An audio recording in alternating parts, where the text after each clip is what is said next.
all right. We are back once again. Episode 11, Exploding Heads Horror Podcast. Welcome to the show. This is Dave Z.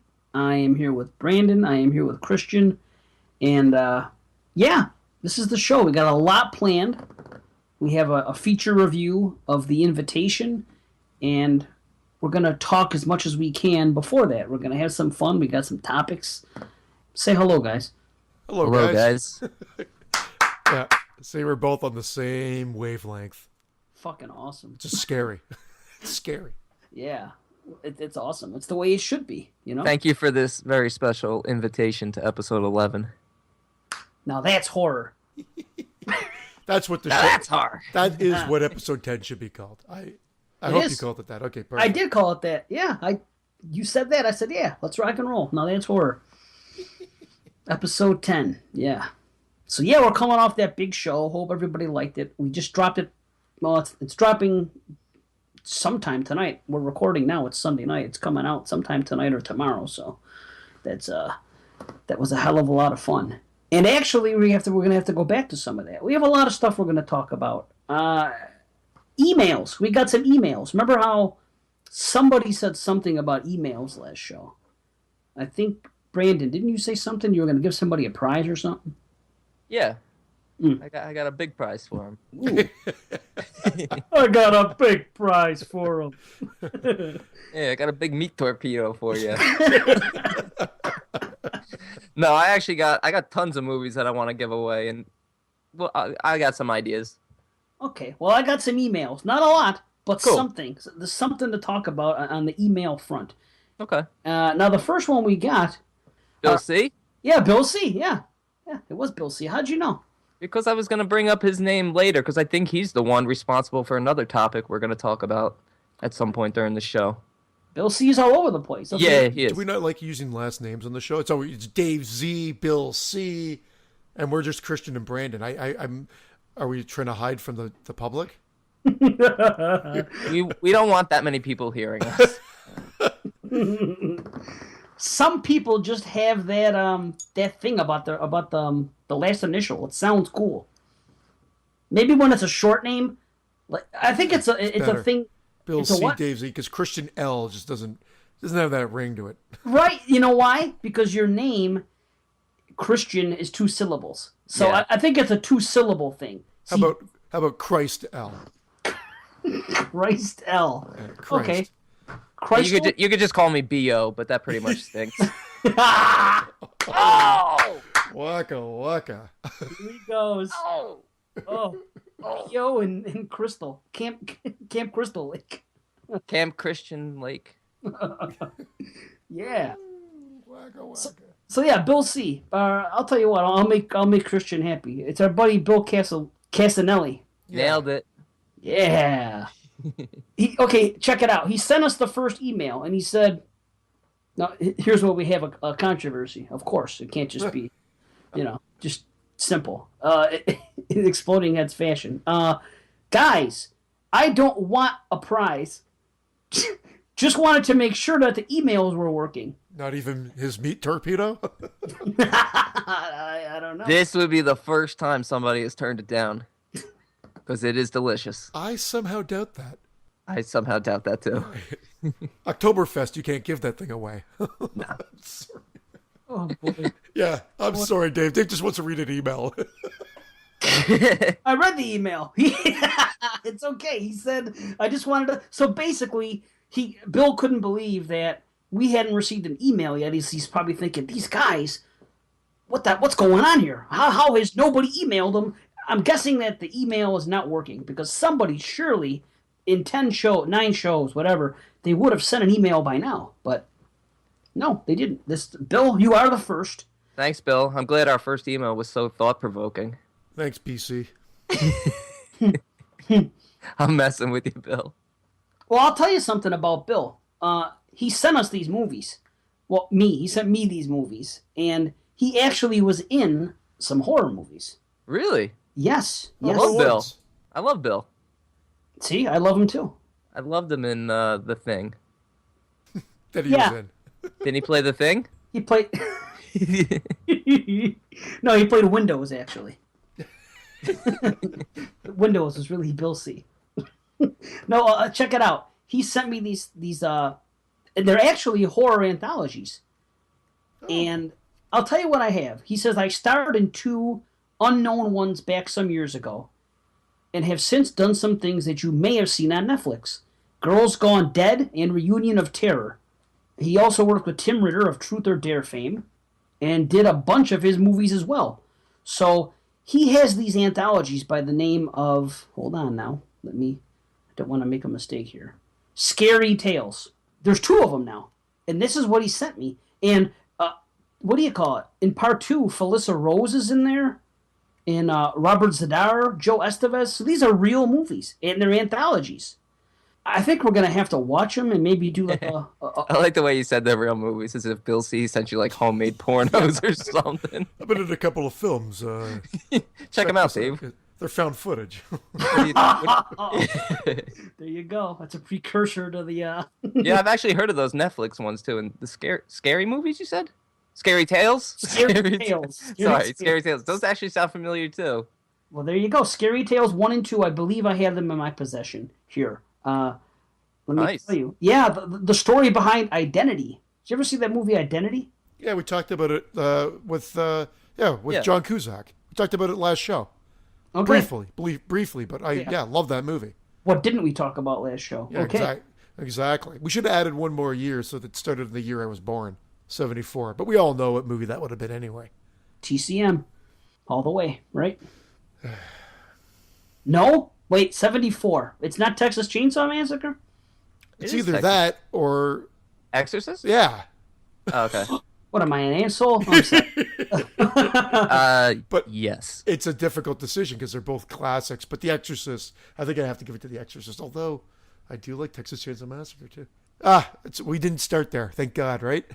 Right, yeah. That's... So anyway, I'm sorry. I keep derailing it. That's what I do. That's why I'm here. Do it. It's okay. Derail. I actually enjoy it. I like being derailed. Oh, hey, yeah, derailed. You're gonna like the prize I have to give away this week. Now, I didn't say I like being railed. You've been derailed for the whole 2 minutes. Yeah, well, that's what happens.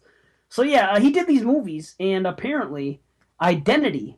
Long story short, they released ST2, Scary Tales, and a few months later, Identity came out. So apparently, this guy talked to Michael Cooney about it online, told them the stories, and the story here is that the story for Identity was started in Scary Tales. And now, of course, Scary Tales was released afterwards, and people were giving them shit, saying, hey, you guys ripped off Scary Tales. Sorry. Identity. Yes, thank you. When in fact, I believe it's the other way around. Isn't that weird? That is weird. Yeah, cool. And the star of that segment is the guy that plays the father in The Visit. But anyway, I think maybe I'll get those movies to you guys, and we'll just give a brief discussion about them one day. Bill C. Show. Yeah, the Bill C. Show. Yeah. Will he special guest star on it? Yeah, bring him on. Yeah. Can we critique his acting? Like to him? Oh yeah, we were gonna tear him apart. Everyone loves that. I could take some, constructive criticism. Constructive criticism. You suck. Boo. No, I like Bill C. Oh yeah. Yeah. That's my boy BC. BC. Maybe we'll have him on. We're going to have guests soon anyway. We did have episode 10 come and go. So it can happen now. It can. Yeah. Some people we've discussed. I see a lot of people asking you. Yeah. Gotta get them on. Yeah, Mike Merriman wants to come on. So Mike, I see a lot. Mike's posting a lot. Yeah, Mike wants on. So, we'll get him involved, of course. Of course, we're going to do whatever we're talking. We're always in talks with JP and Moods about doing something. So these guys, those ass clowns. Am I allowed on the next one or not? I don't know. You fucking Canadians. Two Canadians on one podcast cannot happen. It's like two girls in one cup. Two Canadians and one cast. Yeah. Two Canadians and one Stanley Cup. Moods, you do whatever you want with it, man. Oh. Yeah.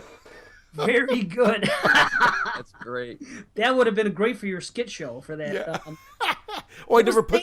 I never put any of those on. Yeah. Oh, Oh, I did. I linked one thing to it, I think. To be announced. Yes, to be announced. Yeah. We're going to take it over now. It's going to be an Exploding Heads production. Yeah. We'll boot my other buddy out. Yeah, he's gone. He Sorry. can come in. He can come in, but I'm going to write it all. Like I can do that. So yeah, we're going to have some people on. And I derailed myself. That's going to be another topic. Let's go back to email. Back to email, everybody. Okay. So Bill C. doesn't want a prize. He was just being a swell guy, and he says, hey, I just want to make sure that your email works at all. So now, the opposite thing happens next. Jerry Mosley comes in and just says, great show, guys. Hope I was the first to email. I like free stuff. Cool. So one guy, out of the goodness of his heart, says, hey, here's the first email, but I don't want anything. The other guy comes in and says, I just want free stuff. Winner by default. It's a wash. No one gets anything. No one gets anything, so we're No, going I'm to give it to kidding, the I'm next kidding. guy. All right. No, I'm kidding. No, Jerry's cool. Jerry's, he's involved. He's around. He's listened to tons of our shows. He's Tons. We've only had 10. Well, okay, tons of shows I've been involved in. Let me rephrase. Oh, yeah, you're on every show. Yeah. Wow. You. Yeah, it was, This Kiwi guy. laser. So Jerry is the official, I guess, or we can let Brandon choose. I don't know, whatever. I'm putting you on the spot, buddy. You got. What am I choosing? Who gets the prize? Oh, if Bill doesn't want it, it's all Jerry's. All right, Jerry, there you go, buddy. Contact somebody, whatever. Do what you got to do. Reach out to us. Yeah, friend me on Facebook or... Yeah. In the meantime, we'll send Bill a movie we were working on, that's Scary Tales 3, that we didn't cast him in. I'm kidding, BC. I don't even know you yet, but that's my sense of humor. So, waka, waka, waka. These are the tales that I tell so well. Okay. Who sings that? Because they're going to die next. Too short. Yeah. Oh! See, we're jumping There we ahead. go. I'm sorry. It's got a death curse. We're You're coming vocal. up to that. Yeah. Okay, I'm sorry. See? I know. Excited. I'm excited too. It's good. It's good. We have one more email though. Let's get to that before we get to the death curse. Okay, this is a good one. Check it out. This is from Paul Stevenson. Okay, big fan, great show. Hello, Exploded Heads. Really digging the show so far. I had talked to Dave on Twitter about living in the same area as him. Still trying to find out his address to stalk him and creep outside his house at night. Haha, just kidding. Honestly, I love the pull no punches, hard R style, you guys. But yet you aren't pretentious dicks that just say everything is shit, like some podcasts. You don't know Christian that well, then. Yeah. Yeah, he really Fairly lambasted pretentious. Yeah. I just shut up. that poor bastard. Well, Hugo, you know? No, see, that was a quiet episode. I don't think people listened to that one as much as the other ones. I think more people would side with me. Fucking Hugo. Hugo. Well, You know, headlights. that's weigh not me in. being pretentious. It's just me being realistic about that movie. I know. That's all I had to work with, you know? Yeah, I know. That's the only movie you took a shit on that I can recall off the top of my head. Hurt my feelings. Besides Headless, that is. But we won't talk about that. So he goes on to say more. Keep up the good work. Looking forward to the 40 Years of Horror episode. Maybe I'll try to put a list together to email of my favorite of each year. I'm a little green in my horror knowledge since I have only become obsessed with the genre in the last few years. So hopefully I don't embarrass myself. Have a good one, Paul Stevenson. So... Oh, he's got that. That's great that he's just gotten the horror recently. Because if he listens to that show, there's going to be a shit ton of movies that if he hasn't seen, he's going to have a whole list for the rest of the year to watch. Right. So hopefully, this is show 11. Hopefully, Paul, you've listened to 10 before 11. It depends if he likes to go in order. Maybe he pulls no punches. Maybe he only listens to episodes with prime numbers in them. Maybe he's listening to it right now. Like it's like a Spaceballs thing. And they're watching the movie and then they're rewinding the movie and then like as it's happening. It's like he might be listening to us right now before he listens to episode 10 and we haven't even dropped this one yet. Wow, my head's exploded. There you go. Phew, shit. So you know what? Let me get personal. I'm in the town of Tonawanda. That's where I am. You want to come hang out? Here's where I am, man. What did you just say? The town of Tonawanda. That's where I am. Tonawanda. Yes, and if you listen to Banana Laser, you would know my address. It's been given out several times. Nice. 1234 Fake Street. Yeah. But I'm gonna tickle your ass with a feather a little bit. And That's if you come visit them. Tonawanda. Let's get together and let's have a few beers. I'll They're turn you just on. each other's assholes. Sorry. Did you say dust? Yeah, feather dust. Oh, feather dust. Yeah. Then you can bleach them. Oh, Yeah. have we insulted every listener so far now? When the hell did that become a thing? Bleaching bleach? the asshole. I mean, like what? Like for what? Nobody 2,000 wants a- years. 2,000 years it was a regular old stinky ass, and all of a sudden now we're fucking throwing Ajax on the thing. Nobody wants a rusty bicycle spoke. I think I know why, though.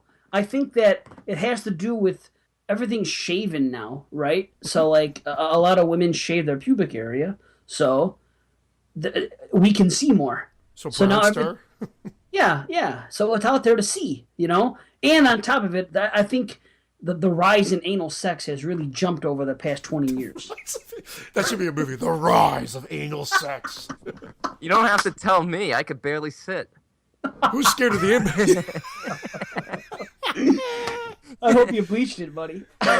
No, it's hairy for protection. But that's it. All I've got like at the house is like comments. So my wife's in there like fucking with a toothbrush, just scrubbing it on in there. But it gets all over. It's like baby powder, that stuff, right? It's like powdered bleach. Did you say Like, Comet? yeah, I go wash it all off. I've got like 2-tone balls now. It's like it's the fucking craziest thing here. The capper though is you can fucking eat off this thing. I'm telling you, man, it's clean as a whistle. Really? I'm kidding. I've never bleached my ass. I'm not even going to tell you what I was thinking. I'll just... Okay.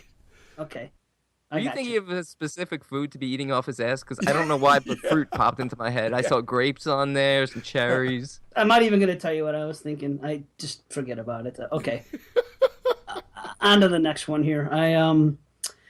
So those are our emails. And guys, I'll say it now. explodingheadshorrorpodcast@gmail.com. Pretty easy. So, I mean, come on.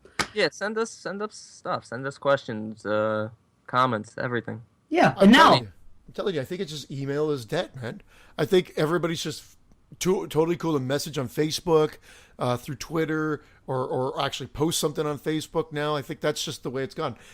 Use email if you'd rather do it discreetly, and please do it. We've got it. I'd love it, but I think that's just the reason why you're not seeing the email go. Get on your Palm Pilots and MySpace us.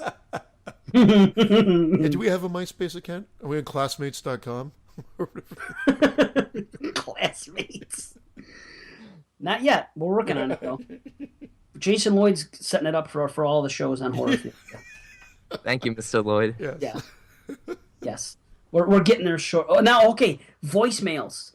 Now, we don't have a phone number because, frankly, I don't know if anybody would call it. And we're not going to spend the money on a number that nobody's going to call. You know what, though, to be honest, the 22 Shots guys, they had the voicemail for a while and nobody was calling. The first guy who called in... You? No, I was the second. Okay. The first guy who called in, Jeremy ripped him a new one because he was telling Jeremy to, like, relax and enjoy school, and he's like, you relax, asshole, fuck off. and then nobody called for a few weeks. I'm like, you know what, I'm going to start calling. And that's how it started to pick up. Wow. Yeah. So we're going to need you to leave us a I will voicemail. call in. Be like, hi, headites.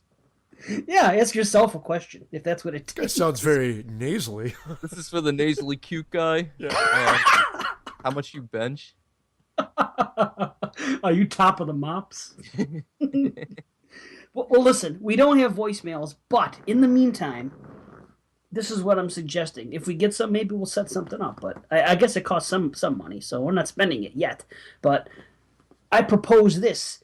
Anybody that has a smartphone can make a voice memo on their phone. I know. I've had Android. I've had iPhone. I know you can do it. It's easy to do. All you got to do is make a voicemail. Pardon me. Make a voice memo and email it to us. Real easy. If you don't like that, you could find us on Facebook. You could message it to us personally. I mean, it's easy to do. I just sent one to Gary Hill the other day for his Cinema Beef because he had his third anniversary. So I just made a memo and I sent it to him. You know, so number one, get on Facebook, get in the group page, get to know us, friend us, send us a damn message. That's it. So that's what I got. If anybody's interested, if you're not, then you're not. But you know, in the meantime, if somebody wants to ask us questions, that's what I suggest you do. So we won't spend too much time on that. Let's get on to more shit. Shout outs. Ah! Anybody have a shout out? Yeah, I just did one. That was Shout out to my boy Bill Cosby. The other BC. The other BC. Yeah. Do I have a shout out? I'll tell you what. I appeared on the horror cast. Remember I was talking about them. I listened to it. Oh, what'd you think? It was good. It was a good interview. Yeah, yeah. It was good. No, it was informative. It was good. Well, wait a minute. Hold on. You're getting confused. There's two. I was going to get to that next. Oh. Horror cast is an actual podcast. Remember I talked about it? Oh no, yeah. You talked. No, I didn't listen to that. Why would I bother? Okay. Well, they're listening to your show. I'm kidding. Damn it. I know. And on top of that, we may do something with those guys in the future too. So we have lots of ideas here. At least I do. I mean, I'm sharing them for the first time now with these guys because I don't care what they think. Well, it's good though. Like, I mean, no holds barred. But no, that's not the one I listened to. But now I will listen to it because now you made me feel like an asshole. No, never. I'm No, kidding. but that was for the people's sake.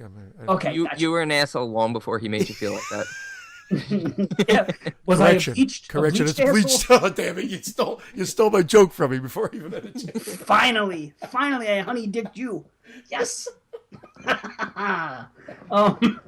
So yeah, the other one, Uncommon Interests. You did listen to that. The podcast is called Uncommon Interest. Guys, check him out. Craig Chaos, he's one of the hosts. He asked me if he could interview me of all people, and I was like, well. I was shocked too, but it was a great interview, man. Right? Oh, thanks. Yeah, scraping the bottom of the barrel. Yeah, well. Oh no, it was a good interview. Good stories. You talked about some of the old stuff, how you got into it, and talked about exploding heads. I mean, it was thorough. We had fun, man. We went out for like almost an hour. So. Nice. But, I mean, they do more than interviews. That was just a mini episode for them. They do other stuff. They talk about comics. They talk about music. They talk about movies. So that's another podcast to check out. So we need to post all this stuff on the page. I did post it on the page. Did you? Yeah, when the interview came out and when the horror cast. Well, when the interview came out, I posted on the page, said I did this interview. Well, then I need to get on the page more because you disappeared for a few days, Brandon. I did. Yeah. People were looking for me. I know. Yes, and Mark Incognito. posted the horror cast. What did he say? He's a Gambino? No, he was incognito.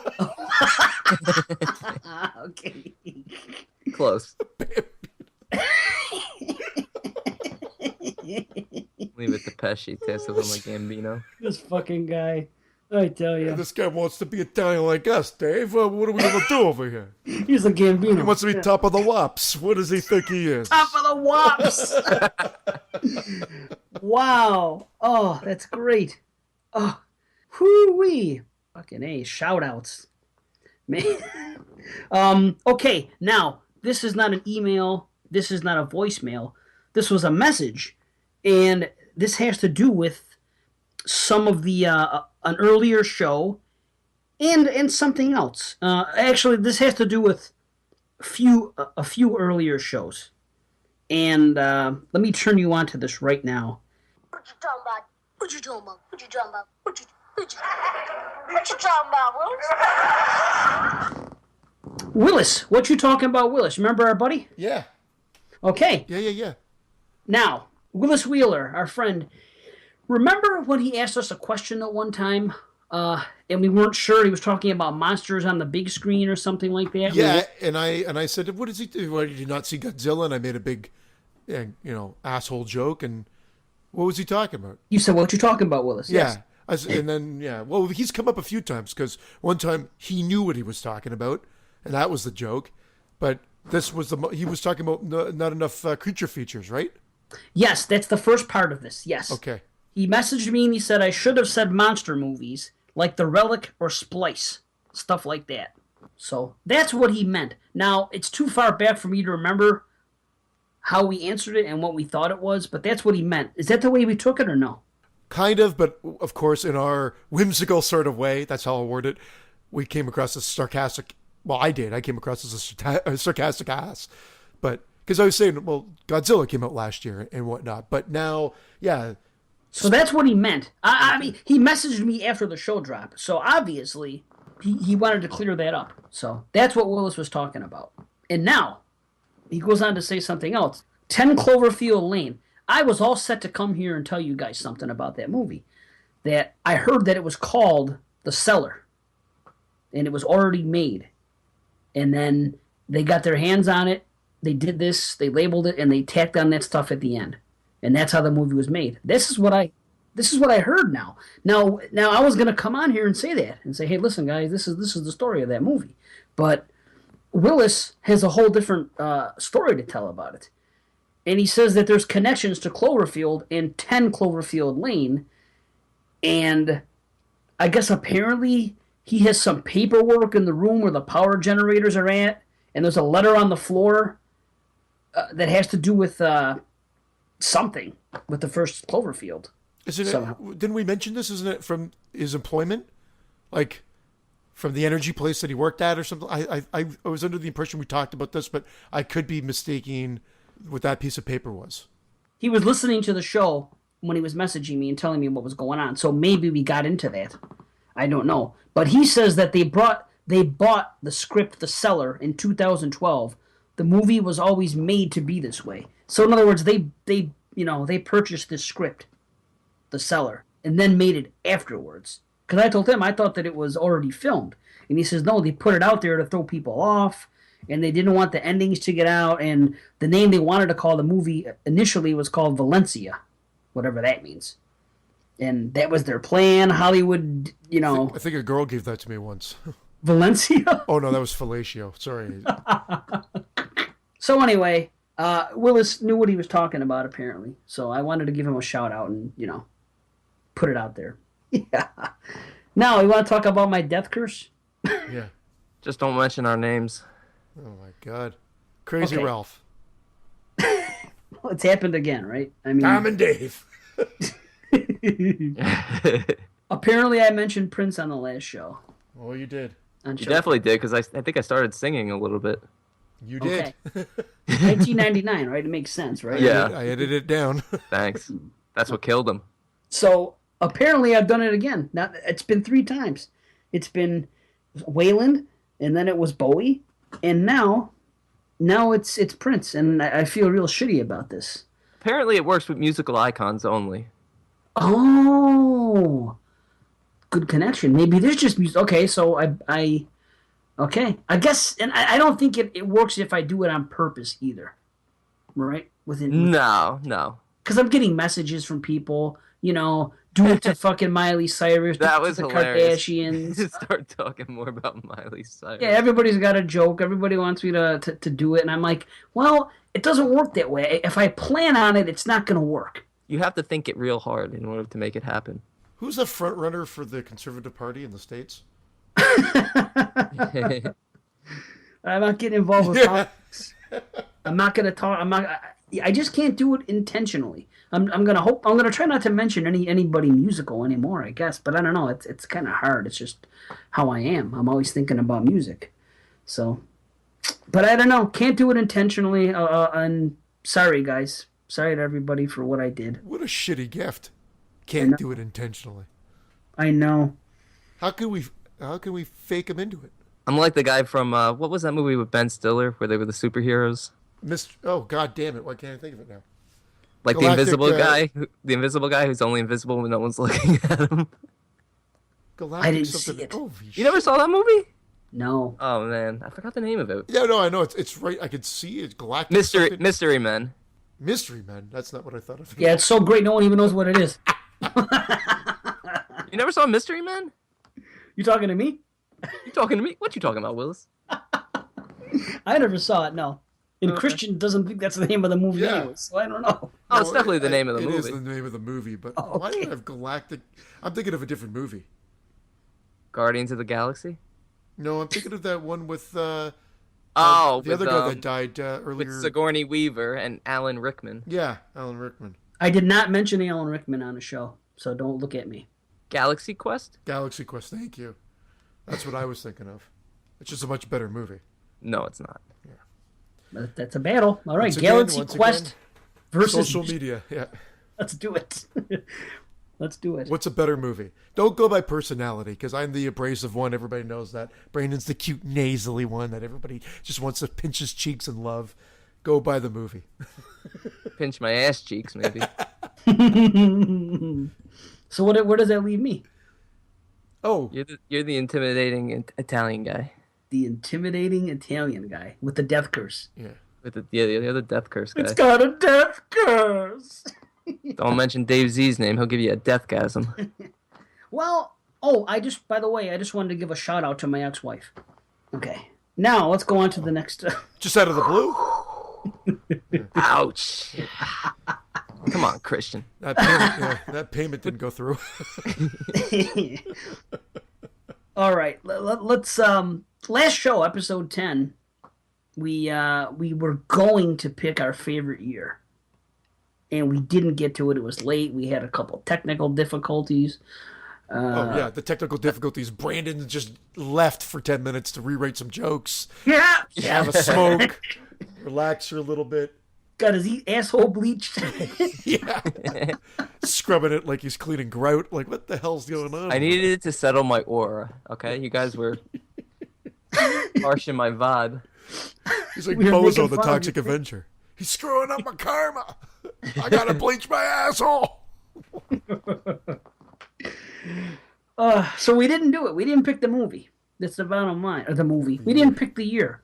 So, do we have a year that we can pick now? 1945, the end of World War II. Holy shit. The end? Oh, yeah, I guess that would be good. Yeah. Yeah, okay. Yeah. We're talking about, you know what? That is a difficult thing to choose. In those 40 years that we covered, or 41 years that we covered, it's a difficult thing to choose. I'm interested in hearing what you guys picked.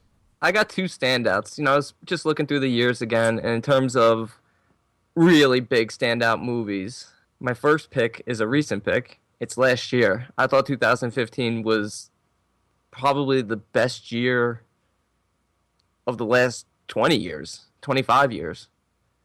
Besides that, I went all the way back to 1980 because I thought 1980 was just stacked with great movies. Cannibal Holocaust, The Shining, Motel Hell, Friday the 13th. Take a drink. Good drink. And even oh man. yeah, and even the lesser films, not the lesser films, but the not huge films that people know, Maniac, of course, Changeling, Eaten Alive, Fade to Black, The Fog. It's a stacked year. Yes. Yeah. It was a great year. Now, I'm stuck between two, but they're right next to each other, and it's during a great period. I personally am stuck between 1981 and 1982. Huh, that's hilarious. I narrowed it down to 4, and I actually cut out 82 and 83 and made it between 1980 and 81 and 84 and 85, and I'm still having troubles with it. But I think I can definitely narrow it down further. Well, here, 81 is about quantity, a lot. So many slashers, so many good things going on, and a lot of really, really good ones. But 82, I can't get past the fact of, and you know what, maybe this is just me, but when I think about 82, I think of there's 5 big movies for me personally. There's Creepshow, and there's The Thing, and there's Poltergeist. No. Right? There's Halloween 3, which I'm a big fan of. There's Friday the 13th 3. There's Amityville 2. I really love all these movies. And they're all high up. And what comes after that probably isn't as impressive as 81. Like if I'm looking at like every single movie, but I'm not sure if the greatness of the top of the chain of 82 is what's getting it for me. But it's tough because 81, you got Friday 2, you got Evil Dead, My Bloody Valentine, Halloween 2, American Werewolf. There's The Beyond, lots of great slashers.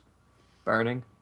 The Burning, the just I'm telling, man. You guys are I making guess it easier for me now, I think. I guess if I'm on a desert island, I'm gonna have to go with 81. It's funny because I'll tell you my argument as well. As like 84 had Final Chapter, Nightmare on Elm Street, Toxic Avenger, tons of others.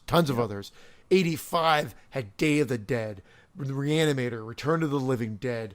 So I mean, tons. There's way more. Friday 5, way more. Like there's just I love that year too, but I think I'm going to give it to 81.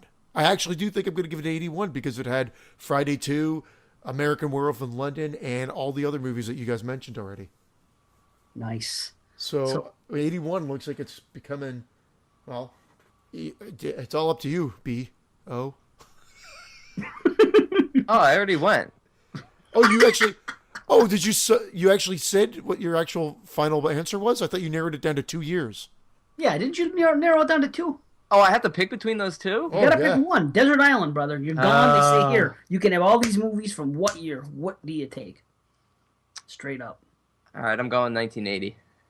1980. Nice. The Fog, Friday the 13th, City of the Living Dead, Motel Hell, Inferno, Maniac, Yeah, The Shining. Shining, Terror Train. Yeah, I mean, those 4 years, the 4 years were very difficult to narrow it down to, but 80 and 81 seemed to be like the heyday. Like that when you're saying the heyday, you could pick those 2 years and be very happy with the movies that you're getting from those 2 years.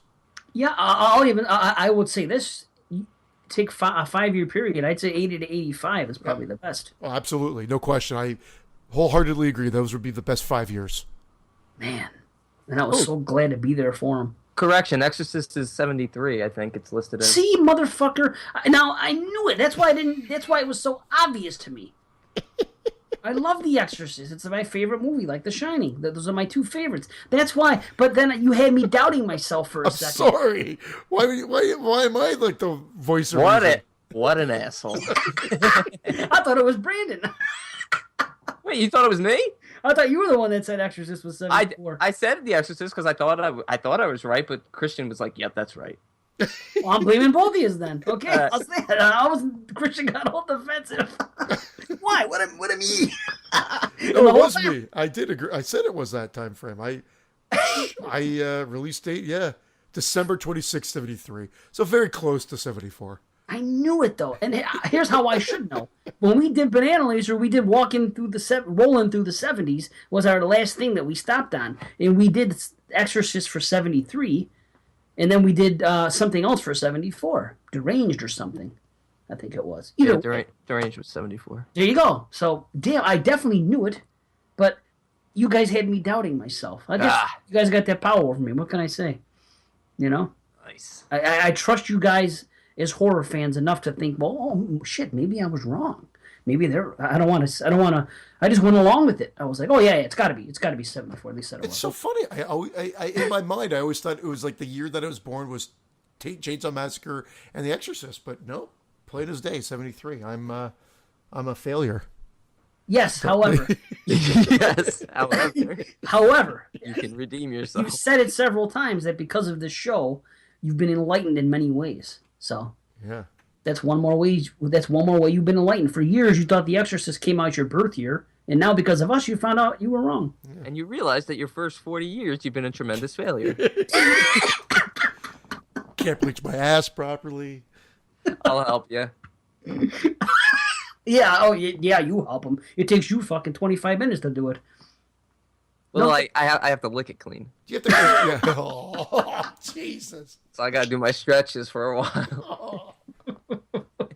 That's why you need a girlfriend. She's supposed to do that for you. See? I wouldn't wish that on my worst discussion. enemy, let alone my girlfriend.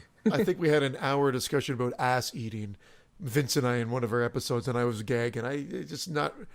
It's not for me. Sorry. What if it was bleached? I don't think so. Nah. You've never eaten an ass? No, never. Okay. That's okay. He swears by it. Yeah, well, yeah. Some people do.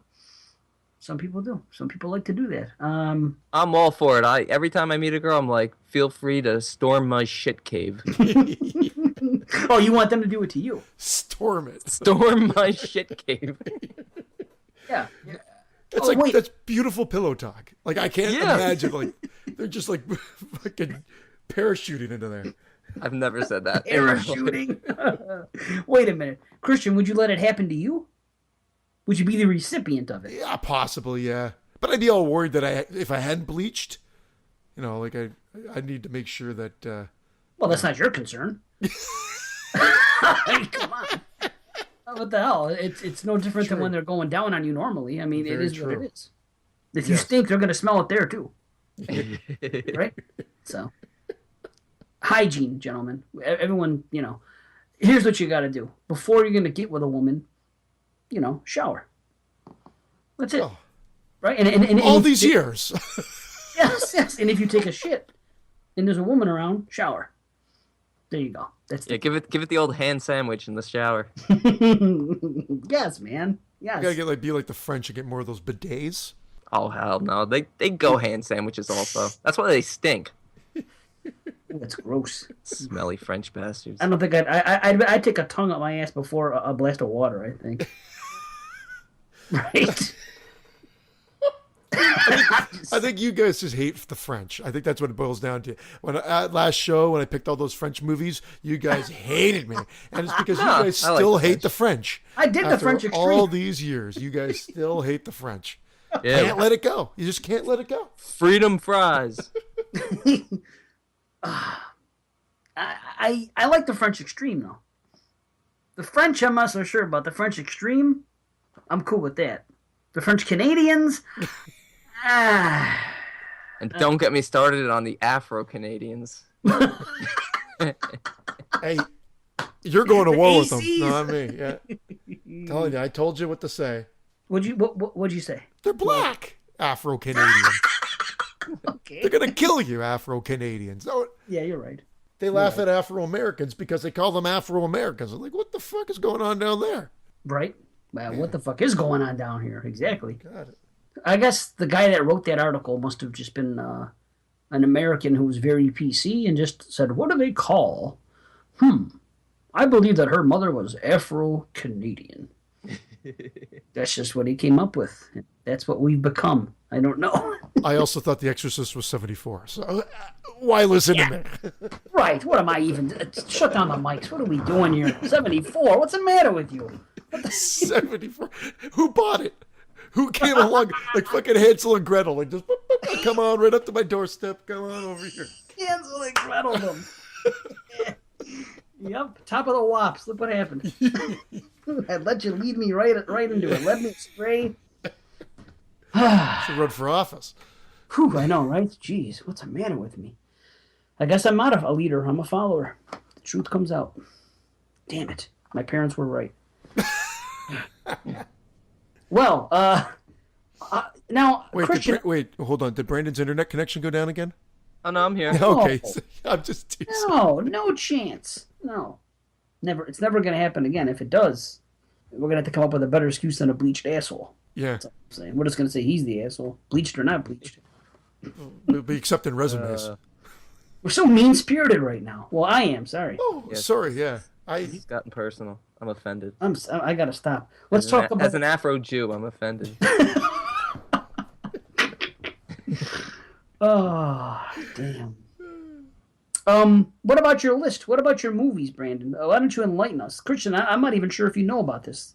Okay. no. And this is where Bill's name is going to come back up because I can't remember if it is you, Bill. Please, confirm it either on the Facebook group or email us. But somebody posted, and I'm pretty sure it was in our group. I belong to a couple different group pages, and it was a list of. It just said 100 obscure horror trash. That's all it said, and it said how many have you seen? So it's one of those lists that you go through, you click how many you've seen, and when you're done, based on how many you've seen, it tells you whether you're a tremendous failure or the greatest horror fan ever. And surprisingly, of these 100 films, a lot of them I hadn't even heard of. Well, I don't want to say a lot, but a percentage of them I hadn't even heard of, and about 80% of them, 85% of them I hadn't even seen. Wow. So I decided that even the ones that I have seen, I decided I'm going to start at 0. Well, start at 1. I'm not going.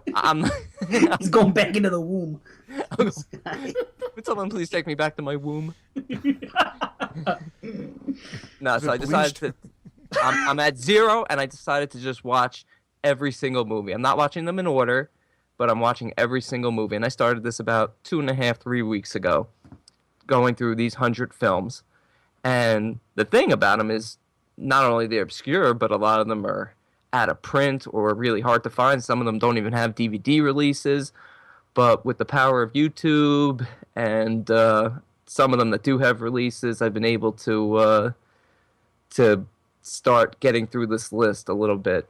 But I'm going to have a contest, definitely, when I get to the end, where I'm going to allow people to guess what the last movie I watch is. Really? Yeah, I think that's just a fun little idea. That's why I'm telling people I'm not watching it in order. Yeah, and as of right now, in 2.5 weeks, I've watched 44 of the 100. Wow. Yeah, and let me holy crap. and Right? let me tell you, some of these movies are fucking awesome. Really? Awesome. I hope all that movie, all that time you're putting in. I hope. Honestly, I'm enjoying most of them. Okay. So And some of them give are a so percentage. bad. What's a percentage? I'm enjoying 75, 80% of them. Oh, nothing wrong with that. Yeah. That's better than average. Okay. I mean, and some of these films are more popular. Some like Mosquito. I had never seen Mosquito, but I bought the Blu-ray when it came out, so I finally had an excuse to sit down and watch it. And just what a blast that film is. Glad I got to watch that. Is that with Gunnar Hansen? Yeah, Gunnar Hansen. Yeah, who got top billing in it, even though he's in it for like 15 minutes. And then, of course, there's some kind of boring films like Curse of the Blue Lights, which was just, dreadful. Never heard of that one. Curse of the Blue Lights. What is it about? Freaking Canadian beer? I'm drinking one right now, as a matter of That's fact. that's Blue Curse Light. of the go. Pabst Yeah. Blue Lights. Oh, Pabst does do a blue light, too, don't they? They do a blue ribbon. Oh, get out of here, then. Okay. We got to go with Labatt's, then, man. Labatt's. Labatt's is the way to go. I'll tell you that. That's Afro Canada right there. I'm all for it. You know, I'll give Canada their props with their Labatt's. Okay, so you have one that's like a big surprise, like that really took you by surprise that you didn't think was going to be good, and has there been like a standout? I'll say 2 films. One, a film called Rituals. It also goes by The Creeper.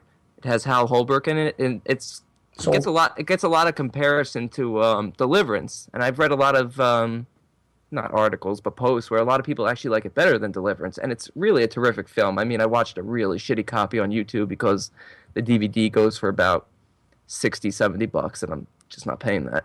No. But it's really terrific. Worth checking out. And another film called Blood Massacre, which is, I mean, super low budget, but a lot of fun. A lot of fun. Definitely worth checking out. How do you massacre blood? How do you massacre chainsaws? How do you massacre Texas? One by one? One by one. I will say this, though. One last thing about this list. The film I'm looking most forward to watching is number 71 on the list. Curse of the Queer Wolf. Really? Swear to God. Curse of the Queer Wolf. That's the title, huh? That's the title. Interesting. Maybe we'll do a full review on it. Curse of the Queer Wolf. Yeah. Could be a classic, man. I never heard of it at all. Have you? No. I told you, there's a lot of these on here that I had never heard of. So wait. No, when you say you're enjoying them, sorry, Dave, go ahead. No, please do. Go ahead. I'm just repeating what he's already said. What good am I? Go ahead, please. I was just gonna say, no, when you say you're enjoying them, are you enjoying them, or are you Hugo enjoying them? No, I'm enjoying them. Okay. If these got releases, I would buy these. Okay, cool. Like I'm really enjoying these. It's given me a whole new outlook on sort of low budget cheesiness. These are all cheddar fests, basically. Cool, but still, I mean, they're good ones. That's what it's all. Yeah, no, they're a lot of fun. You know. A lot of fun. Well, keep us posted. So Ritual has been the one that's been Rituals, yeah. Rituals has been a standout. That and I like Hard Rock Zombies too. If anyone hasn't seen that movie, watch it. That movie's a trip. Years ago I saw it, but I don't remember liking it. But it was a long time ago. It's hard to say. What's not to like? It's got Hitler in it. It's got zombies. It's got Ava Braun as a werewolf. It's crazy. Really? It's just pure craziness. Wow. Maybe I'm getting confused. Maybe it wasn't Hard Rock Zombies. It's got ghouls in it. One ghoul that eats himself. Really? Yes, it's a batshit crazy film. Cool. Well, I looked up Curse of the Queer Wolf because I had to. I was so curious, you know. Starring Christian Bale. Oh! 1988, after being bitten by what he thinks is a transvestite, Larry starts having nightmares about hillbillies, ominous visits from an old gypsy woman, and having the strangest reactions to the full moon. Comedy horror. Okay, well. Oh, I saw one review here, 10 stars. Wow. Interesting. Brandon O. Oh, It's him, yeah. Yeah, a blind rating. I know I'm gonna love this movie. What's not to like? It's got wolves, queers, and curses. Oh! Yeah. Oh, well, let's talk about Clay. Clay! yeah. Wow, Clay is back in a big way. You're welcome, Clay. Yeah, You because know? I wasn't in development before this show even existed. It wasn't. Nobody cared about him till we had that. He was running a gym until we started talking about him. That's right. I'm telling you, that show's great. Fantastic. It is a lot of fun. Definitely, you know, I can't remember the last time I don't know. Like I said, I heard the stand-up got really bad in Vegas. That's a friend of mine saw it, and I think we talked about this, you know, before that a friend saw it. He said, it was terrible. It was just bad. And I was like, well, you know, I'm not surprised you don't see him much anymore. But when this show started, we're going in blind. Who knows what to expect? And I liked it. We all liked it, right? Oh yeah, I loved it. fantastic. 6 episodes. It's almost too short. I think Brandon and I both said that, you know, we hope there's a season 2 renewal right away. I'm down. I'm definitely down, and that's a great sort of marathon. If anybody can go and do it, there's only 6, so what are you waiting for? It's funny. It's definitely funny. Oh, there's definite laughs. When I first did it, I was checking it out to see if I thought the wife would like it. I watched the first 2 minutes, and I think I laughed 3 times, in the first couple of minutes of the first episode. So, and a lot of people, when I was reading some reviews, a lot of people said, "Oh, it's good once you get past the first episode." First episode's funny. They're all funny. Mm-hmm. You know, like everything, there's going to be ones that you enjoy more than others, but there's good jokes in all of them. So, Yeah. Absolutely. It's pretty fucking good, man. Straight up, it's just good comedy. If you like funny Clay. cast too, good cast. Yeah, they're all pretty good. Definitely. I've always liked Kevin Corrigan, who plays Milkshake. Yeah, he was cool. Yeah. Yeah, he's an underrated actor. What's his name also shows up in one episode, who's also an underrated actor. What's his name? One episode, huh? Yeah, where the The guy that played Elvis? Michael Rappaport. Rappaport. That's Yeah, it. Yeah, Rappaport. Rappaport. Yeah. I like that episode too. Which one was he in? The very last. Oh yeah, it might have been the last one. I didn't see. See, I saw 5. I didn't see the finale. I can't wait to watch it though. But yeah, I like his wife too. Yeah, she's very good. In it. She's funny. cool. She's cool. I like her. I wish it was. I don't know. She'd be like a cool person in real life to know. Well, she was And, on a roast. and Wheels was in it. Yeah, Reels had a cameo. Yeah. Actually, all the people that if you know anything about his history or even the adventures of Ford Fairline or anything like that, a lot of people that he's been close with have cameos in that show. Yeah. Oh, that's like- cool. What, Wayne Newton? Wayne Newton. That was a great That cameo. scene was hilarious. Yeah. Yeah. But even there's Ripped an old guy that's the valet guy for one of the limos or whatnot. He's a buddy. He's the bartender in the Adventures of Ford Fairline. He was in his reality show that he had 10 years ago that didn't do very well. or whatever. So like he's kept with certain people he's kept close with, and other people he cuts ties with if they piss him off. Yeah, good for him. He deserves to. It's, you know what, for me, I really like it because I lived in Vegas for 10 years, so he's got all that Vegas stuff, and I'm recognizing, you know, places and stuff, and you know, it's very Vegas centered. You know, he's got Chris Angel coming in, and like you said, Wayne Newton was on there. Adrian Brody. Yeah, that was funny. That was my favorite episode. Episode 2. Yeah, that was good. Nuances. Adrian Brody nails it. Nuances. Nuances. I love Brody. I've always loved Brody. Me too, man. Yeah, Asshole. he's good. He does a great dice, straight up. Better Yeah. than we do, you He know? was a good sport. I would love to see outtakes from that episode because he's totally making fun of himself in that episode. Absolutely. Yeah, it's great. It's great. But it's really, it's damn good. And I'll tell you what, the Tangiers is the hotel that he frequents. Do you guys know what that is? Well, Isn't that a fruit? a Tangiers? Close. No, it's not a. Oh, that's a Tangelo. Sorry. No, it's a fictional hotel. It's a fictional casino. What do you mean? The Tangiers isn't real? No, but the best part is, It's been in like a million movies then, right?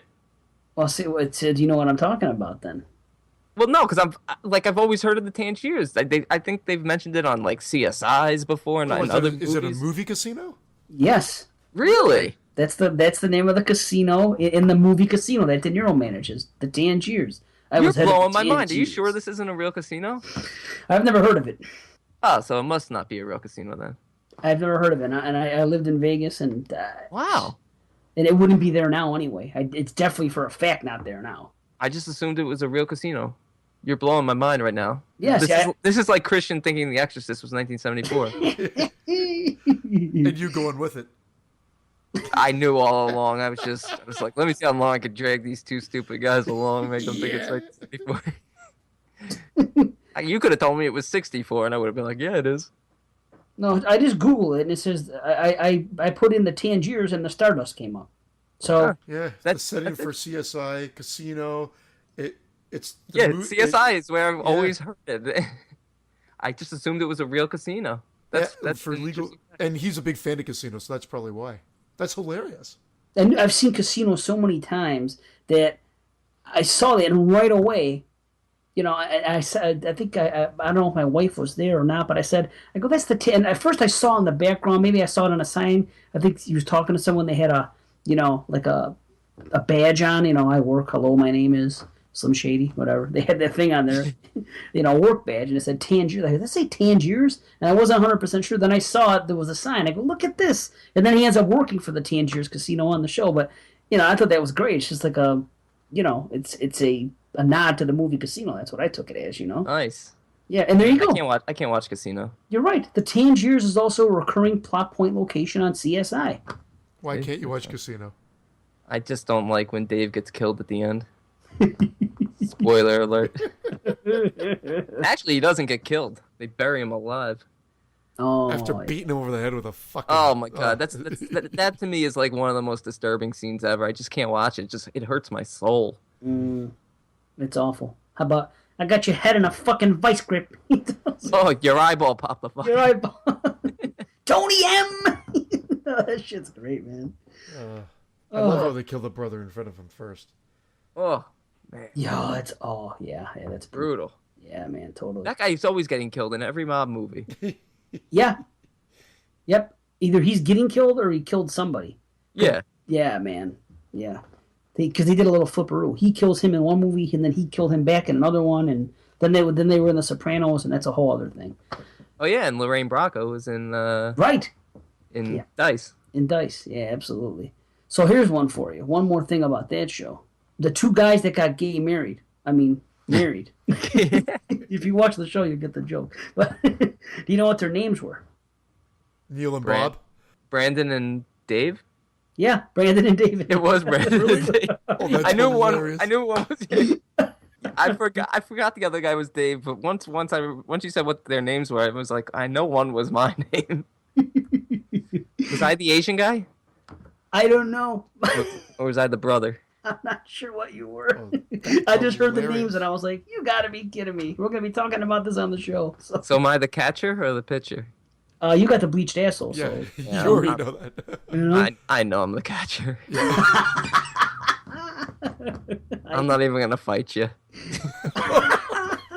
Nah, it's fruitless. Like a dead fish. You'll just lay there. Just flopping on the bed. Yeah. Dave's balls smacking against my ass cheeks. I don't like the picture that's being painted for me here. I don't like that I said that. Better get back to horror quick. Yeah. There's nothing more horrific than what I just said. Bleached ass or not, that was a visual that I'll never be able to wipe out of my head. Oh man. And remember when we were brainstorming the show and we said we were going to keep it clean and professional? I genuinely thought we could do it. I thought too. I really still think we can. I know I can because I was on Horrorcast the other day and nobody uttered a curse word the whole show. You know what? That's Made a going to be my conscious- goal for episode 12. Clean, Our next Brandon? episode, I'm not making one inappropriate comment. Christian will still be an asshole, but I will not make one inappropriate comment. I'm allowed to be, or should I not be either? You guys do whatever you want to do. That's Alright. what I say. I take it back. Yeah, take it back. I'm taking it back. There you go. Take it back. Do do do do. Yeah, man. That's a Rocky. In case anyone didn't know what that was. Big fan of the Rocky series. We're Bye, gonna Stallone. Oh, yeah, they just greenlit the new Rocky film. What? Creed Yeah. 2? No, Rocky 6 or 7? Rocky 7. You kidding or no? No, he fights glaucoma. Oh my god. Yes, you I'm go. kidding. All right, okay. After You know the what? disaster that was Creed, I think it's time to end those movies. What? Creed was great. Creed was atrocious. No, it It was was so great. boring. Other than them driving the motorcycles down the street. Oh Pretty man, intense. what a horrible scene. I haven't seen it yet, but I'm going to see it because It's I great. love them all. I love all the Rocky It's series. exact. The only downfall is the training montage was too short and the but other than that, Well- I thought it was a great continuation. I liked how they did that. In 2016, you're not gonna. Hey, they don't do montages anymore, so I could see why it would be short. You know. It needed a Rocky 4 montage. Yeah, there's no hearts on fire. Hearts on fire. That training montage, that movie's literally like opening fight, James Brown song, Apollo gets killed, funeral scene, a music video of him driving around remembering the last three Love that. movies. There's no and easy then way out. Him going to Moscow to fight, to train, 2 training montages, and then the end fight. That's that movie, and it's awesome. Like, Yeah, and the soundtrack. that's when I go, thank God for America. An interesting fact: No Easy Way Out was sung by my friend's uncle. Are you serious? Yep, Robert Tepper. Oh my God, I used to sing that song all the time. I can't sing. I love that Holy song. Shit. I sing it still when I'm on the treadmill. There's no easy way out. I sing it when I'm on the toilet. There's no shortcut home. There's no easy way out. Oh, that's great. That's awesome. That's great. Disgusting, Okay. but awesome. Okay, let's really quick. Actually, no, I'll say that for the next show because we have other things we want to talk. We're kind of changing our format a little bit. As you can see on this show, we're only going to do one movie, and we're going to try to do that on either side of the big show. You know, the big shows are 5, 10, 15, you know, on the 5s. So on the show before the big show, we're going to do a show like this with one. I'm already lost. I know, right? And on even shows that start on odd days. Yeah, just stay doing- tuned. Right, yeah. We're gonna Forget start it. using Roman numerals. You got other stuff. Bottom line is the format's not going to be always the 2 movies and the special. We're bouncing around a bit. I know it makes sense to me. So I mean that's something.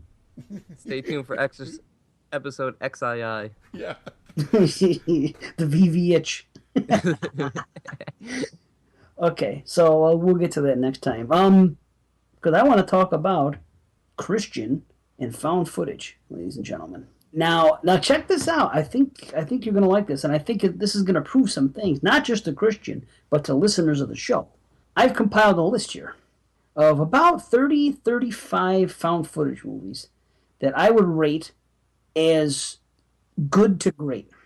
And I'm going to mention them, and then maybe we can have Christian, watch them at his leisure and tell me what you think. So it's Christian versus found footage, okay?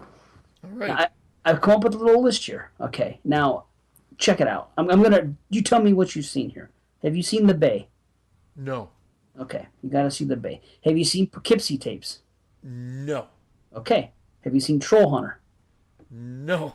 Okay. Wait, can I pause you for one sec? Please. Because Oh, I've seen two of those. I haven't seen the Poughkeepsie tapes, and you must. how do you even see this movie? I've been YouTube. wanting to see. Oh, it's on YouTube. It was when I saw it. That was like I'll 2 look. years I'll ago. look for it on YouTube. Cool. It was All right. so good that I didn't. My wife caught the second half of it, and she thought I was watching a legit documentary, and I Yeah, never. for 9 years I've been looking for this movie. It was on YouTube. All right, maybe it's still there. I'll check it out. Okay, continue. Rec 1 and 2. I know you saw those. Yeah. Okay. Paranormal Activity 3. Have you seen? I just put that one. That's my favorite one. Oh, I've seen the whole series Okay. of that. Yeah. And what's your opinion on the whole series? Not the whole. Highs and lows. The first one. Okay. The first one when I saw it, I remember we were watching it. My wife and I were watching it, and she checked out.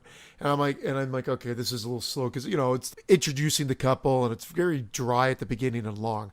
Then I watched it by myself when she went to bed. It was like 12 at night, and I remember I'm like, holy fuck, this is creepy. So the last half of that movie is so creepy that the next day I made her watch it, and she thought the same thing too. Nice. So I give credit for the first one. The second one was a better produced movie. And actually, it's better made. I was surprised. I actually quite liked that. There you go. 3 was okay. 4 I didn't like. No, The 4 the stuff. marked ones, I like the marked ones. The But marked whatever. ones is okay. And then, Ghost Dimension is so silly, but I caught it in 3D at home, and I love it for the 3D because the 3D is super cheese, but awesome. Cool. Okay, well, then just take your favorite one or two. Either way, I want to put it in there. I chose 3 because it's my favorite one. It sounds like he liked the series more than he disliked it. Right. Shockingly more than I expected to. Brandon, you're absolutely right. Yeah, and I'm the same way because a lot of hate for Paranormal Activity, and honestly, they don't overstay their welcome. They're short films. If these things ran for 2 hours, then they would certainly start to get a little boring. But they're 80-minute movies. They're quick and there's suspense there. I don't know. It captures you. And found footage in general, not even just the Paranormal Activity. No, They're short. that's true. It's a thing with found footage. They're short. They get right to it. There's a sense of dread from the very start. Usually, you're in for something terrifying. And some of them are just average for a little while, but in the third act, they really kick ass. And some of them fall apart in the third act. Yes, they do. I could think of one in particular, and I'm sure you'll mention it. And I thought it fell apart. Not even so much the third act, but just in the finale, in the last scene. But Let's see. Let's see. Okay, I'm going to continue with other ones that I think should be seen. Cool. Okay, Quarantine. Have you seen that one? Yes. Okay. It's like the remake of yes, Rec, yeah. But it's good. If Rec didn't exist, it's one of those movies like Let Me In, where it's good. It's not on the par, but it's a good movie. It's almost like an exact remake. Yeah, I think it was a shot for shot. Yeah. In a way, I didn't want to say in a I didn't want to way. say that, but because I wasn't sure if it was shot for shot. But It's it is almost very similar. But I agree with you that if Rec didn't exist, it definitely would probably be higher in terms of ratings. Or if you don't like Spanish people. No, just French. No, just kidding. Well, no, isn't like Rec like Spanish? Spanish It is. Canadians? I like Spanish, so I'm fine. Rec is actually the Spanish word for Afro-American. Afro-Canadian. Shit. Fuck that. Go. Yeah. I'm not going to even edit that joke to make it work. Nice. Nice. You've had too many good ones tonight anyway, so don't worry about it. Yeah, that's true. Oh, that's all right. Cut him some slack, Okay, Cloverfield, obviously. Okay, but I'm still putting it out there because it's on the list. These are movies that I think are good to great, and these are found footage. So, Grave Encounters.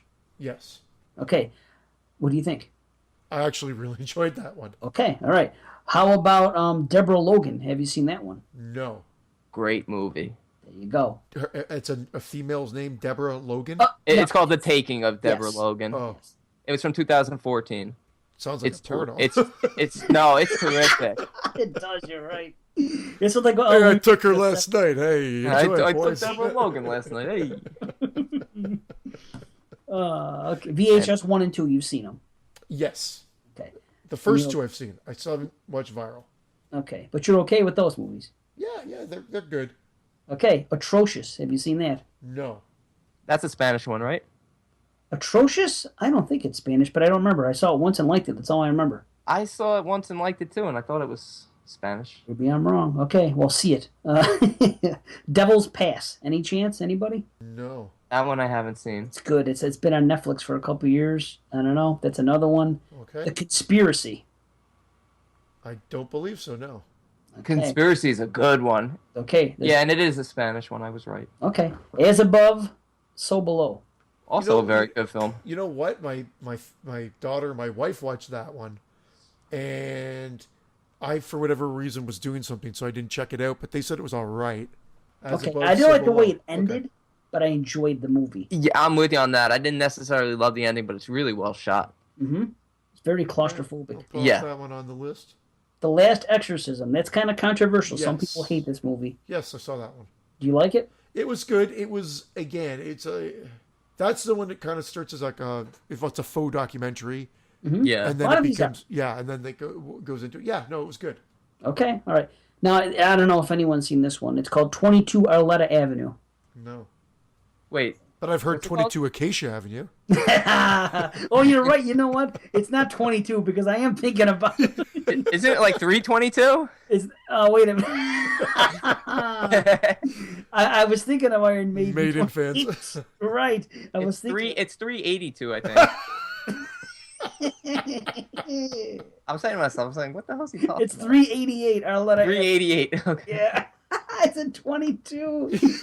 Oh, had Maiden on the brain. Okay. Well, 388 Arletta Avenue. All right. No, I still haven't seen that. Okay. Check it out. It's another one. That was on Netflix for a while. What do you call that one? What do I call it? No, good. Great. Better than good. If I'm gonna rate it, I'd give it like 7.5. Okay. Not for everybody though. It's a guy No, that I always pass that one stalks. up. I always pass that one up, but I'll check that one out. It's interesting. It has a good ending. There's some genuine scares. This guy stalks these two people, a couple, and the girl goes missing, and the guy has cameras all throughout the house of the guy's going crazy. What happened to my girlfriend? People think that he killed her. This and that. But meanwhile, the guy has the upper hand the whole movie. He has cameras in this guy's car. He has cameras in his house in places he doesn't know, and one thing leads to another, and it's suspenseful. It's good. It's to me, it's actually scary. So there's scary things going on in there. Cool. Yeah. Alone with Her. Anybody see that? No. I have it in my queue still to watch. You told me about that. I haven't watched it yet. Check it out. It's different. It's this guy that's stalking this woman and plans it. It reminds me about a lot of Avenue in a way because it's a guy stalking and he's obsessed with this girl and he meets her and they actually become friends in real life. And then because he's a lunatic, one thing leads to another. It's not amazing, but it's an enjoyable movie. That's all. It's got a good third act and it gets kind of cool at the end. So, Cool. Creep. We've all seen that, right? Oh, yeah. I saw Okay. it. Creep was number 2 on my list. Right. Yeah. Exactly. Yeah, I I hadn't love. seen it at that point, and I saw it afterwards, and I remember I texted you guys, and I'm like, saw it, awesome. I don't know why it took so long. It's been on like Netflix for ages. Oh, Yeah. Yeah. It's good. How about Afflicted? Have you seen that one? No, you recommended that the last time, Okay. so I put that. I wrote that one down already. Not Really? 100% crazy on the third act, but enjoy. I love that film. A lot really- of people do. Yeah, I had a lot of fun with that one. I put some movies here that I necessarily don't even love, but a lot of other people do. Uh-huh. I haven't got to any yet, but when I do, I'll tell you. But I believe they count because a lot of people love them, so I'm going to count them as a great found footage, even if I personally didn't get that from them. You know what I mean? It's just a movie that's rated high. So Yeah. putting it out there for the sake of the genre. What We Do in the Shadows, okay, we've seen that. Excellent movie. Great comedy. Great comedy. Great stuff, yeah. Great horror movie, too. House with 100 Eyes. Yes. No. Brandon, you saw it? Yeah, I buy everything that Artsploitation puts out. Okay, oh, that's right, okay. Hangman, this is a new one. Oh, no, I haven't checked that one Oh, out wow. yet. This just came out. Hangman. Yeah, that's a new one. It's cool. The Den. No. No, You gotta check out the Den. you must see Christian. the Den. Really? The Den's mind blowing. It's great, man. It's Okay. it's shocking. All right, It's so I'll good. circle that one and put a little asterisk beside it. There you Yeah. go. Behind the Mask. I think we've all seen it. Yeah. Yeah, I like that. Now, here's one a lot of people love, and now maybe love is a strong word. A lot of people are into it. I got bored in the third act. I was doing the DayZ 1.5 fast forward, but it's a movie called The Tunnel. I still haven't checked it out, No, I haven't seen it. and I own it. Great setup. Love everything that's going on in the first act and the way what it's based on and everything else is great. But I fell out of it. I was doing the fast forward, but a lot of people like it, so I'm putting it out there. Mm-hmm. Exists. Yes, No. I like Oh. this. It's the only Bigfoot movie that's great. It really is a terrific film. You should check that one out if you like Bigfoot films There you go. and found footage Bigfoot in particular. Exactly. Megan is missing. See, a lot of I people, haven't even heard of that. a lot of people Fuck. think that movie's overrated. No. I thought that movie was shocking. That movie Yeah. scared the hell out of me. Yes, it gives me a feeling during and after. It's like That movie, haunting. I could still pick. I saw it a couple years ago, and it still just is fresh in my head because Dude. it was that shocking. Yeah, and that end shit, like the last act. Yeah, some of the images towards the end, and of course the end exactly, and yeah, that's a good film. That's another one worth checking out. And being a parent, it's a whole other level. And Yeah. I want to show it to my daughter when she gets older and say, listen, watch this movie. Because it'll teach you some things about the dangers of Yeah, showing Found that footage. But yeah, listen, Megan is missing. It was on Hulu last I saw it. But I don't know if you have Hulu. Yeah, Hulu I'd seen it sucks on in Netflix. Canada. Yeah, you have to like almost have an American IP, or we you got to jump through Hulu hoops. You do. You really do up here in Canada. Nice. See, Dave Z likes my corny jokes. I love your corny jokes, man. Why do you think I don't like them? No, your comeback should have been like, "What do you mean your corny jokes? All your jokes are corny." Yeah, but I'm too nice. That's my I problem. know, but you were thinking it. Yeah. It's okay. That's okay. Lake Mungo. No. Another one I've heard good things about. I haven't seen that one. It's another a mockumentary that I strongly recommend. That's another watch that one. Now, am I crazy? Is anyone big in that? I don't remember. I don't think so, but I could be wrong. I don't know. Nah, I think I'm wrong. I'm wrong. Rami I just- Zada? Oh yeah, a young Rami Zada. Yes. Nice. Oh shit. The Visit. We all like The Visit. Yes. Nightlight. I don't know if anyone's seen that. Oh, That was- I know. I want to go by your recommendation of it, so I think I've got it now. And the sequel, Fleshlight. I'll have to check. I'll check out Netlight. Do it. About a found footage dildo. I like that. I'm gonna tell you these two. I like them because of the third act. So they're not as high a recommend, but I'm still recommending them. They're called Alien Outpost and Crow's Nest, and they were both on Netflix for a while, and it was one of those situations where I'm watching it and I feel like I'm with them in the third act. Same thing with Nightlight. I've seen none of those two. You didn't see them? No, but I've heard nothing but bad things about Alien Outpost. Well, I'm telling you, But that's average. okay. I'll check it out if you say it's good. It's average until the third act, and Okay. then for me personally, it took me in. But Maybe I'll just watch the third act. I'm not saying that's going to happen to everybody. No, I don't do that. But check it out. I just named 30 to 35 movies, right? And you left some Yeah. big ones off. And I left some off. Okay, so that's just some.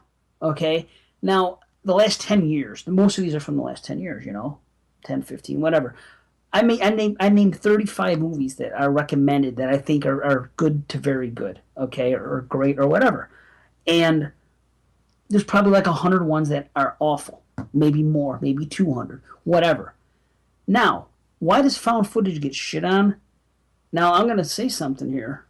Slasher movies, we all love slasher movies. I guarantee you cannot name 35 very good slasher movies from the past. Maybe you can, but I'm just saying, I'm putting this in the same realm as slasher movies, is what I'm saying. Yeah. There's probably a shitload of awful slasher movies, 200 or more, that have come out in the last 15 years. Low budget, terrible, nothing to take away from them, and there's probably been about less than 50 really good ones. Do you think that's fair to say? Yep. Right? Brandon, what do you Yeah, think? You yeah, think no, I definitely agree. So you see where I'm going here. And I don't have to convince you, Brandon. You like found footage. I do like found footage, So yes. I don't have to convince you, but I have to convince Christian and people listening that shit on this whole subgenre doesn't make any sense to me. And I don't hide it. I do love found footage because we've seen a lot of quality movies. Yeah, and like I said, I mean, you left off some, like, I mean, obviously Go you ahead. left off Blair Witch, you left off The Last Broadcast. Yeah, because they were older. I was trying I to go know, with because they're you. older, but even they're obviously terrific films. Some lesser known films that I haven't even seen, but I've heard good things about. Films like Exhibit A, Ghost Watch, Oh, Ghost Watch is really good. Home Movie. Whole movie, thank you. I'll recommend that too. Thank you. I actually never saw that. I was actually reading about it because I was looking at different articles on found footage, and I had never seen this one, but now I really want to see it. It's on Hulu as well. That's a good one. Cool. Yeah. Yeah, no, there's a lot of them. So there you go. So Christian, do what you can when you have free time. I guess I lost. Wow, you didn't lose. Watch them. If you think they suck, then you just think they suck. Some people just, you know what I mean? Lots of people say found footage sucks. It's just not their cup of tea. But knowing that the few that you have watched, a lot of them that I recommended that are on my list, you watched and pretty much had good things to say about them. Yeah. So I think you just haven't had the opportunity or weren't aware of these movies, that there's like a stigma that all these found footage movies, because let's face it, it's like anything else. A good one comes out, or a Hollywood one comes out, or whatever, something that gets popular. It doesn't even have to be good. And then you get a bunch of ripoffs, and they're terrible. Last Exorcism comes out, then you get all those shitty Exorcism ones. Paranormal Activity comes out, you get all those shitty paranormal movies. That's what happens. It's the way the genre works. We all know it. It happens with every subgenre of horror. So I just think it gets a bad name, and I'm here to defend it. That's what I'm saying. I think I got my back up when they were announcing that Friday the 13th was possibly going to go found footage. I'm like, don't touch Friday the 13th with found footage. I didn't want them to sort of do a mashup. I said that stays the way it is. And some people are like, oh, no, they need to do something different. Not really. That's why I don't understand why it's taking so long for a Friday the 13th movie to come out. Put it back in Crystal Lake, get Jason involved, make it fun and scary and whatnot. That's really all it boils down to. But I guess maybe someone's like, why do you want to just see the same thing? You've got 12 other movies like that. Why would you want to have exactly this? I'm not saying the exact same, but I'm saying it's not difficult to come up with a fresh take, but just keep it within the same realm. And the found footage just doesn't seem to work in a Friday the 13th universe, in my opinion. I agree. I never wanted to see it, not for a second. I'm we know that I'm a fanboy about Friday, same as you. Love them. But when I saw that, and I love found footage, I said the same thing. I said, no, I have no desire to see any of them. I don't want to see any of those franchise movies go found footage. You don't want to see The Exorcism of Jason Voorhees? Well, they already did pretty much Halloween Resurrectum, as you call it, was as close as you're going to get to it with the webcams and all that crap. Nah, and that sucked regardless. Even if it wasn't that, there was so many other things about that movie that sucked. It just doesn't matter. But I don't want to see that. Let found footage do its own thing. I don't like a series to start off as something and then turn into something else. I don't even like when they did with Wreck. The first two Wreck movies are found footage. Then the third, they flip it after the first act to regular, and then the next movie's a regular movie. And they're not as good. It's just, I don't. I enjoyed them for what they were, but they weren't. It definitely wasn't found footage part 3, but it was a fun sort of action horror film. You know what? I like it. I'll say I like it, and even the last one. The I like the last one too. Yeah. Wasn't terrible. A lot of people said it was awful. No, it wasn't. No, I mean maybe they're average or a little better than average. They're a 5 or a 6. Maybe I give the last one a 5, 5.5. Maybe I would give part 3 a 6. But part 3 got too goofy for me. That was my problem. It got too. They started putting comedy in it, and it was just a little too much for me. But overall, they weren't bad, but just I don't like to see the series change. Doesn't make sense to me. I got you.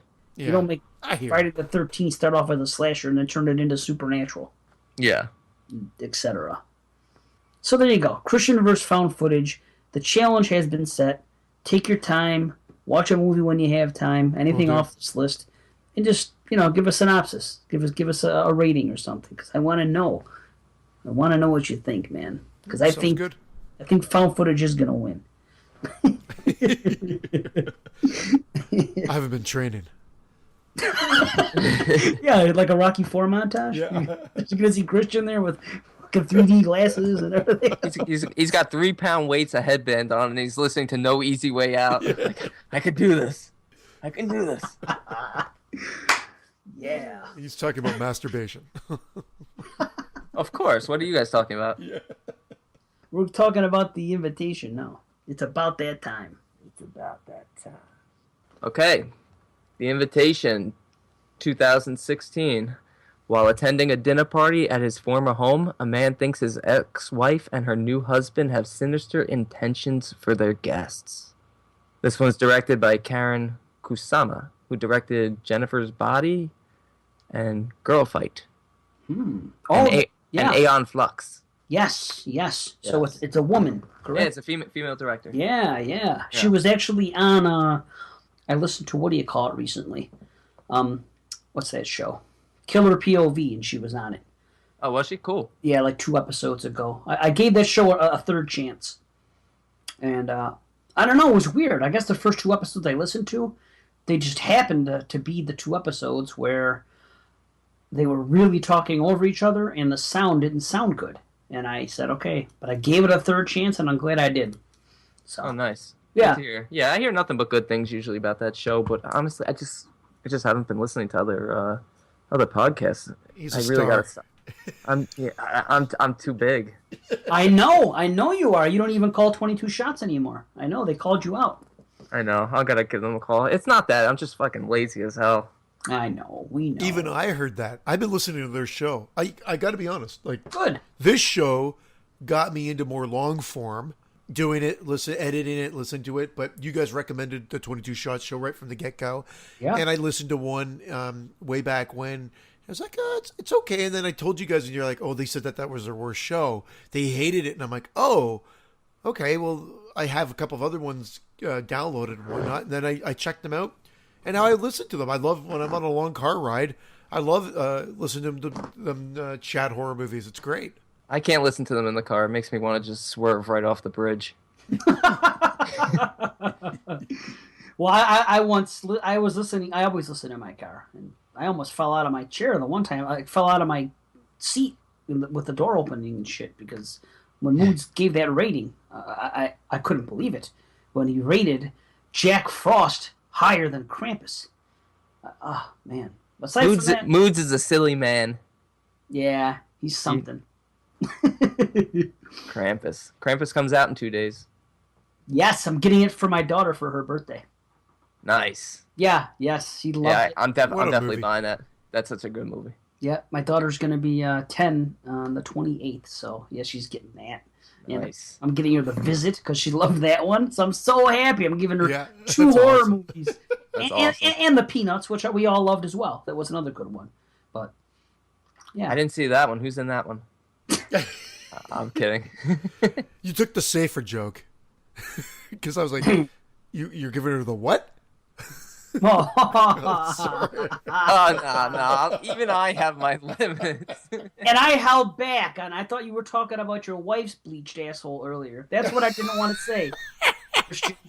I held back on a wife joke, and he gave me a daughter penis joke. Oh, I did, because I'm glad you find it funny. I didn't want to, but you just said peanuts, so weird. I'm like, oh, it's right there for the taking. And that's the invitation. We'll see you next week. I know, right? We'll hear you next week. We'll talk to you next week. Something. So yeah. Now, Brandon, you were really high on this movie. You mentioned it. Yes. I knew from reading about this, I want to say it's been probably a year now, maybe a little longer, because I sometimes buy films off of Draft House's website, and they're distributing this film. So I saw it on the list of upcoming films and read the description, and this is just the epitome of the type of horror films that I love.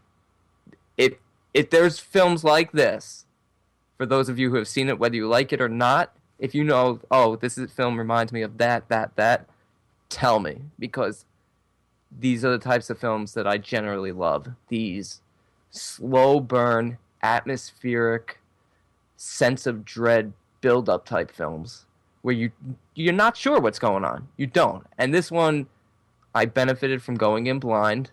You know, I did watch a trailer, but I didn't spoil anything for myself. I went in blind because I didn't want to ruin the experience, and I'm glad I didn't ruin the experience for myself. Interesting that you think the spoiler would have spoiled it for you.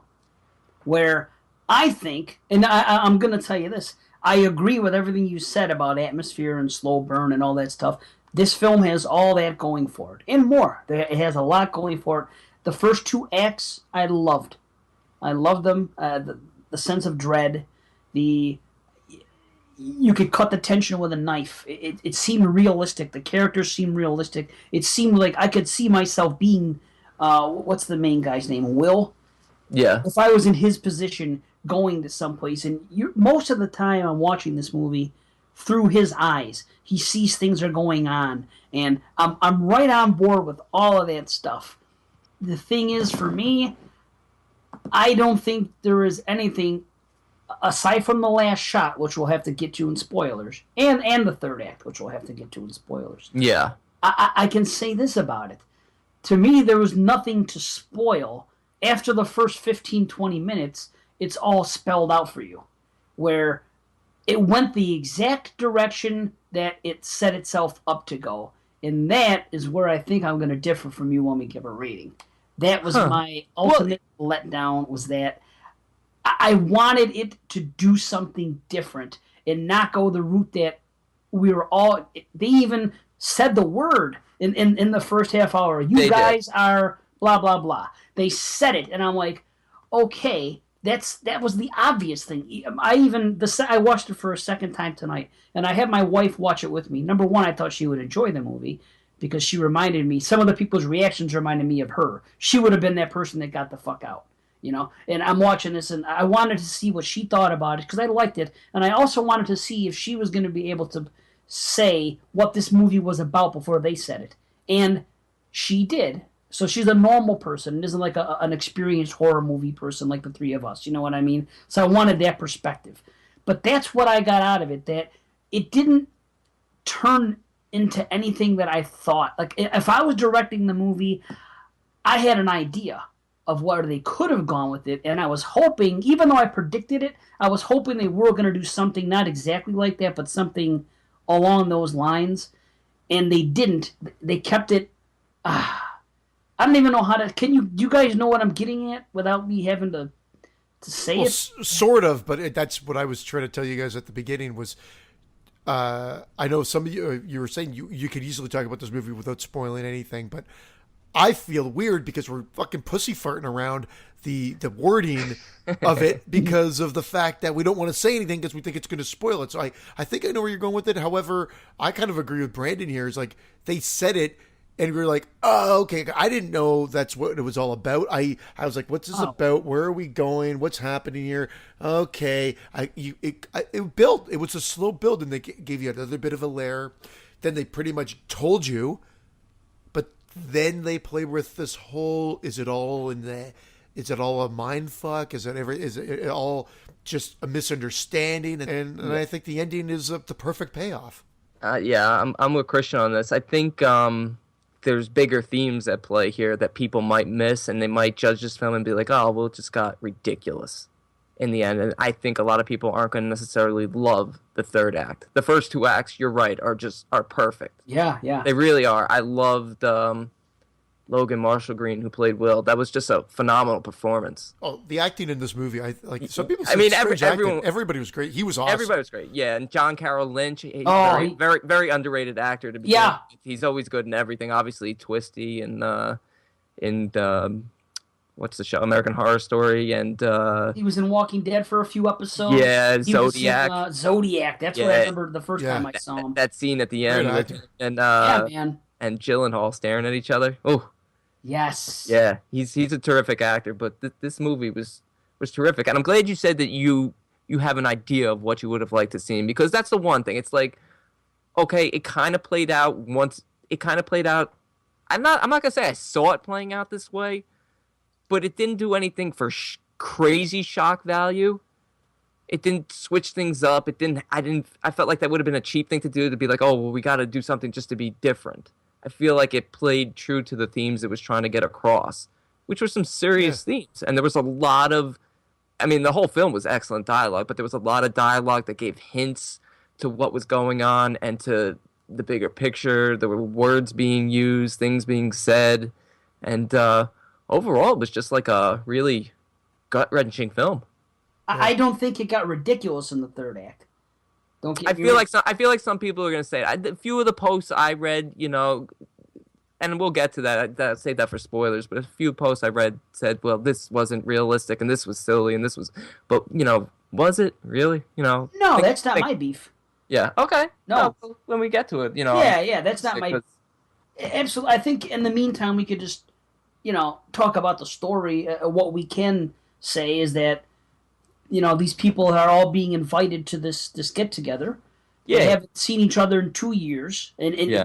jump in if I'm wrong or if No, this is it. Okay. The ex-wife and the boyfriend were away in Mexico for 2 years. Yes, the ex. Okay, now this guy Will was once married to this woman named Eden, Yeah. and all we know on the drive up is that there's been a divorce, Mhm. and they haven't seen them in 2 years. And this guy Will has a new girlfriend named Kira. I don't know how new she is, but whatever. She's his girlfriend after losing his wife. Not losing, but after divorcing his wife. Yes. And they're driving up to go to this party. It's obvious. It's a tight knit group of friends. There's like 1, 2, 3. There's like 4 couples and a girl and something. So these people know each other well. They've been friends for what seems like a long time, but they've been estranged. And we find out that there was an incident, and a child died, and that led to divorce. And Yeah. that's what we find out. Now, I'll tell you one thing. How about the coyote? It's a foreshadow. Yes. It's a huge foreshadow. It's a terrific scene, and it just sets up the whole movie.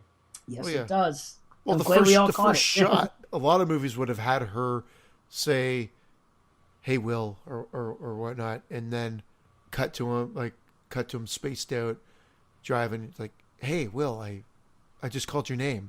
Like, I loved how they opened that up, where it kind of drifts into his face through the windshield as he's driving. And she's like, and then it just cuts to her line saying, "Hey, I asked how you were." And I thought that was a really good way to start the movie, because you jump right into the characters, but B, you kind of are like, well, what's with him? Why is he so distant? Yeah, Like- you get the sense that he's detached from the very first shot. I thought it was a great way to do it, and then within a couple of lines of exposition that were not done like force fed down your throat, boom, that whole coyote scene. And yeah, it was a definite foreshadow, and I thought just an interesting way. And then they cut into that score, the minimalistic score that was haunting, with the shots of driving through Hollywood and whatnot, and up to the hill. And I watched this and I was like, I love this. Like right from the get go, I was like, I'm in. And so I think right away when a movie grabs you like that, and you can feel that there's other things happening, you're more willing to go along with the ride and be less critical of it out of the gate, as opposed to going, why isn't this moving faster? What the hell's going on? Why, what's with the weird dialogue? I would have been out of the house right away, and this, that, and the other thing. I think they give you valid reasons, and characters say certain lines that keep people there, and others don't, and they leave, or whatever it may be. And I think they managed to explain it all. So if you're watching it with somebody that's a naysayer, you can say, well, they easily explained it there. That friend said, hey, stay a bit. Don't worry about it. We figured this was going to be a weird event. We'll get over it. We'll get through it. that type of thing. And then when they play the game and it gets weird, and one of the ladies decides to leave, like you said, that would have been your wife, Dave. Oh yeah, yep. Yeah. So I think a lot of us would have been like, "What the fuck's going on here?" Maybe not that game, but that game would have been maybe a catalyst for some. But then it got a little weirder. I would have been like, "Yeah, I'm gone. Enough's enough." Even before the game, when that video came into play, Yeah, that big probably video. would have been enough for a lot of people.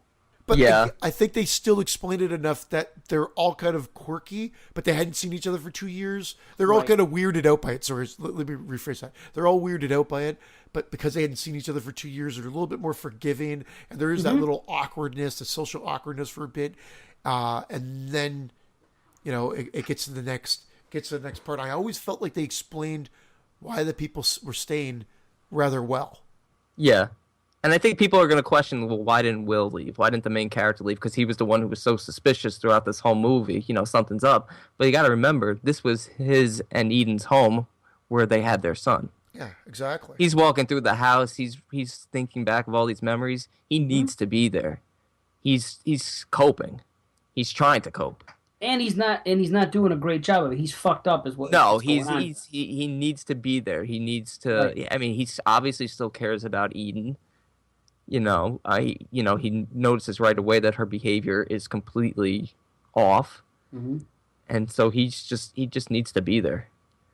And there was one point where I'm thinking go, and the girl comes outside, his girlfriend Kira. Yeah, she says we're gonna go now. Let's just go now. And Yeah. that would, and you would expect that to happen. You would expect them to leave, and I agree. I agree with what you guys said, that there are good reasons why he didn't leave and why others didn't leave. And I think that the reason the girl left and other people would leave, not even, on top of the video, when you hear Pruitt's story about his ex-wife, that's enough to make somebody uncomfortable and want to get out. Oh, yeah, I would have left at that point, too. You know what that scene reminded me of? Have you ever watched Your Friends and Neighbors? It's a film. It's not a horror film whatsoever. It's a film by Neil LaBute, I believe. And it's a comedy drama, mostly drama, black comedy, where Jason Patrick, if you haven't seen it, then none of this is going to make any sense to you, but Jason Patrick's character tells a story to a group of people, and it is the most haunting story ever. And that as soon as I saw this scene, it instantly reminded me of that and how awkward it was done. And I just like how the camera just slowly pushes in on him while he's telling the story. And in my mind, if I was there, and we are there because we're the audience, as like another guest at this party, I would have been like, okay, this is when me and Carrie are leaving. I'd be out the fucking door, but we don't have that luxury because we're watching the movie. And that I love that about this movie. And you're just sort of sitting there going, okay, get the fuck out. Now's the time where I'd leave. But never to the point where it was like slasher movie cliche or anything like that. I thought they still had valid reasons to stay. Yeah, I'm with you. For the most part, yeah, and I do agree.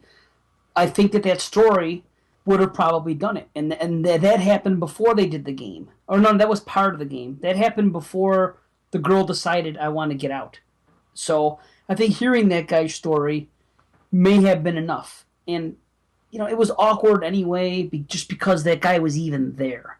Having him there and having that chick Sadie, who, another one, by the way, great. She is so believable. That really reminds me of some whacked out chicks that I've known in my life, or that I've even seen. I think they call her Sadie. I think it's a play on like the Manson family and what's her name?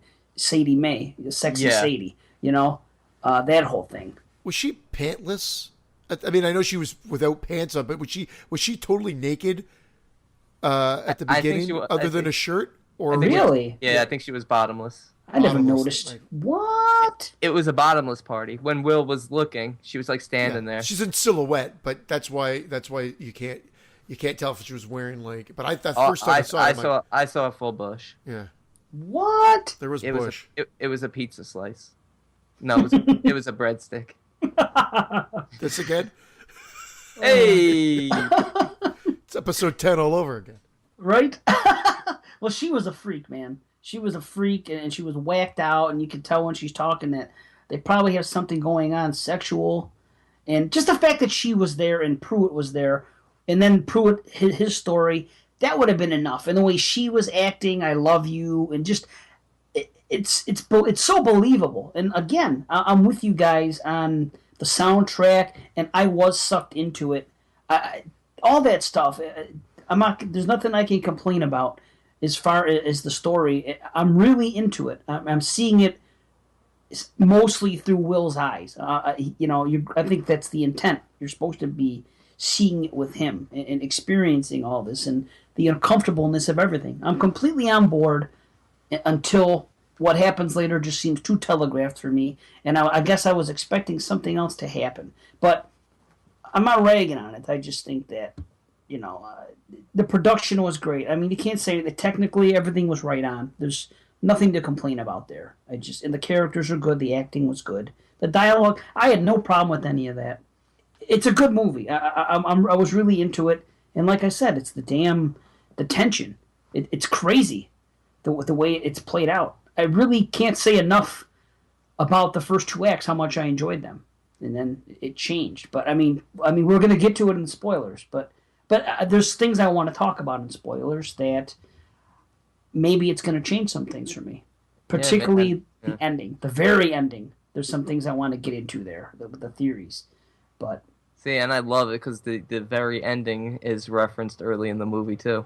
I like the one scene when it's weird that it actually happens, but when somebody goes out in the back to use the phone or something, and David locks the front door, and they had that discussion between Will and David, what if there's a fire and everything else, and then they have the discussion after, and he's like, well, this is my house now, or something, he tells him. And then, what's her name? Eden says, oh, can you go get the firewood? You remember where it is, right? Yeah. I felt really bad for him there, and he just gets up and does it. First, he gets shot down by this guy. It's like, this is my house. It's not your house anymore. And then she sends him off to do some errand. And I was like, what the I really felt for Will. That's what it comes down to. Another thing I noticed, and I'm sorry, I'm not like, I think that just played into his character a bit more, and I'm not really adding to what you had to say, but just talking about that whole door lock scene and whatnot. What I found curious, and I don't know if this was to try to throw you off of the path that it was about to go down, but when he opens the door and it's kind of, they're not showing you who's at the door, and of course Will's all curious to see who it is, and he's like, oh, just people looking for a party, and we're having a private one. I'm like, okay, is this going to turn into like a home invasion type thing, and they're all going to be held? Like then I was like, am I wrong in like thinking where this is going? And all of a sudden, or is it a setup and these people are too early, and are they going to come into play later? And the weird thing is, I think there's meaning to that.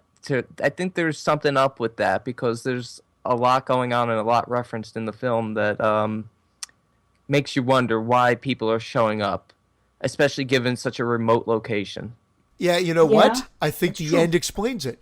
Yes, maybe they and so we'll have to, and this is where I'm getting at. Like, we've talked a little bit about this movie, actually probably longer than I expected, but I honestly, and I say this all the time, but because I'm so worried about what I'm going to say, I feel like I can't get into much more until we talk spoilers. So I don't know if you guys want to add anything. I'll stop talking, and I'll wait for a bit for spoilers, I guess. All I know is I want to reserve my rating for spoilers, for after spoilers, because I do have a few questions and a few things I'd like to hear from you guys, and it could affect my rating.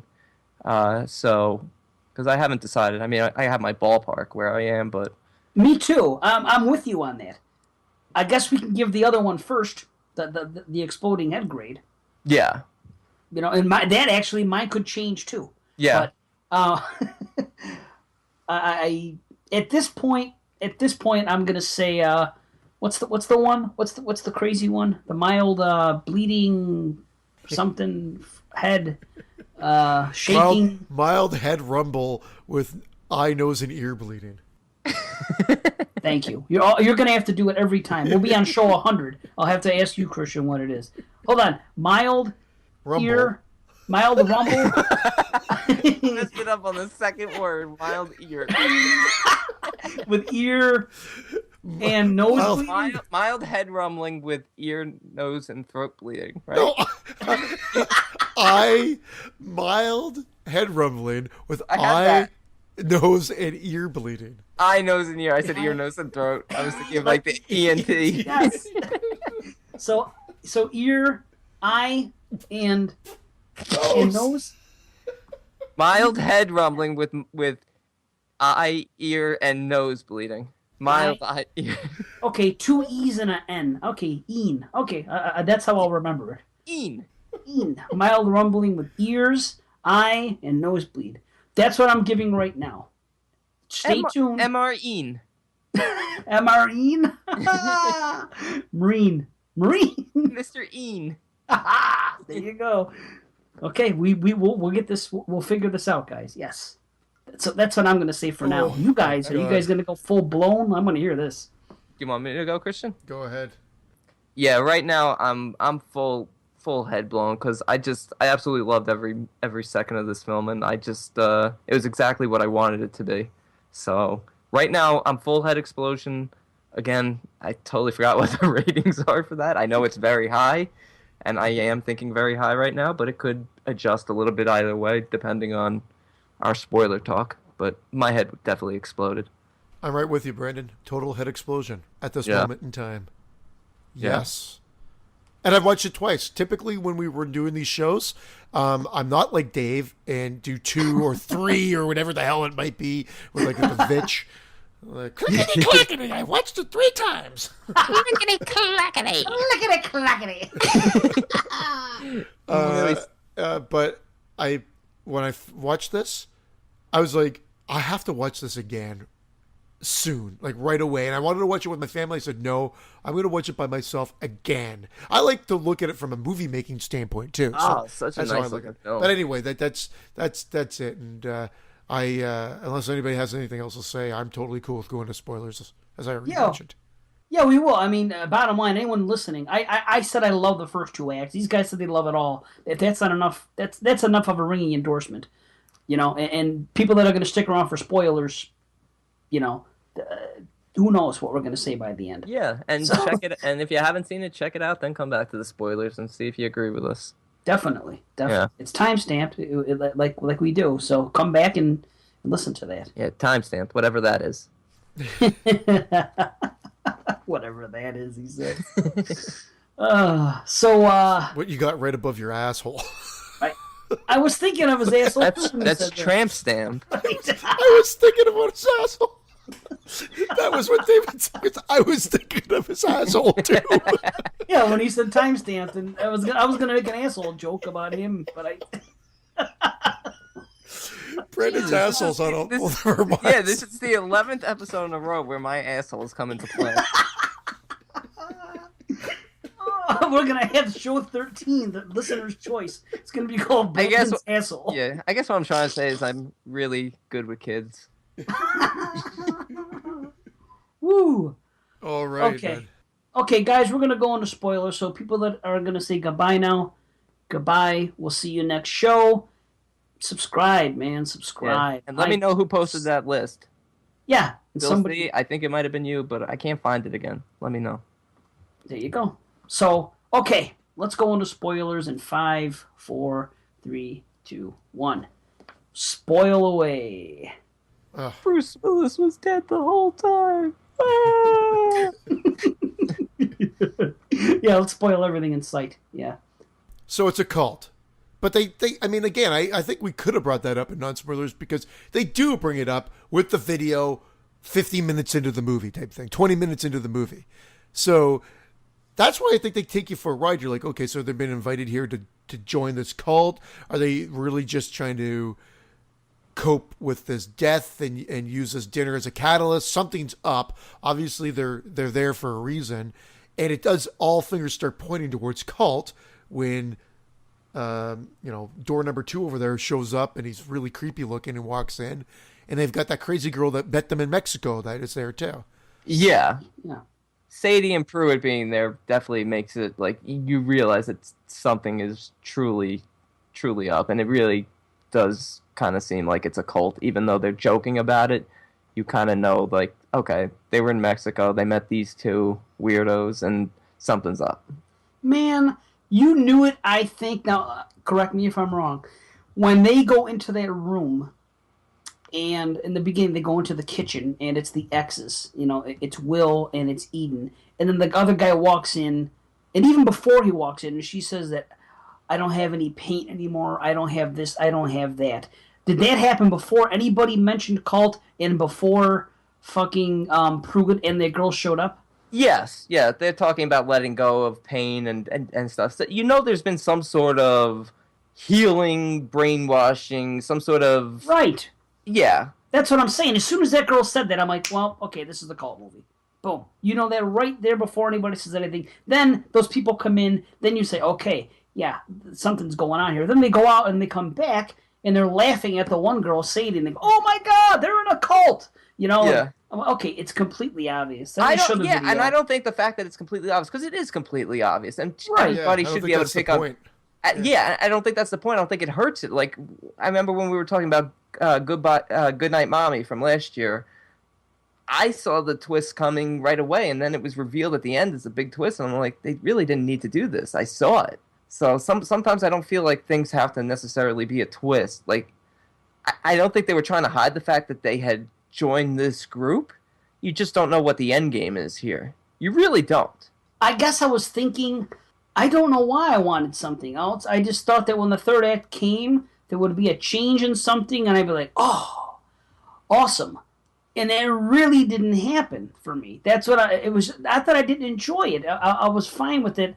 I was thinking, and I'm not saying I have to have a twist. Of course I don't. It's just, but for some reason I was thinking if I was directing this movie, and they even played up to it a little bit earlier on, because they said, it was that same scene when the girl slapped that guy, and they were talking after, and he's like, well, he goes, this and this happened. Like, you both lost, you both lost your son. He goes, but you didn't lose your mind.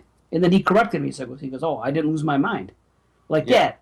And when he said that, I was like, that could have been a perfect precursor to, after the after 2/3 of the movie, I should say, that it really was all in his head, and that he fucking was going to end up killing people or something.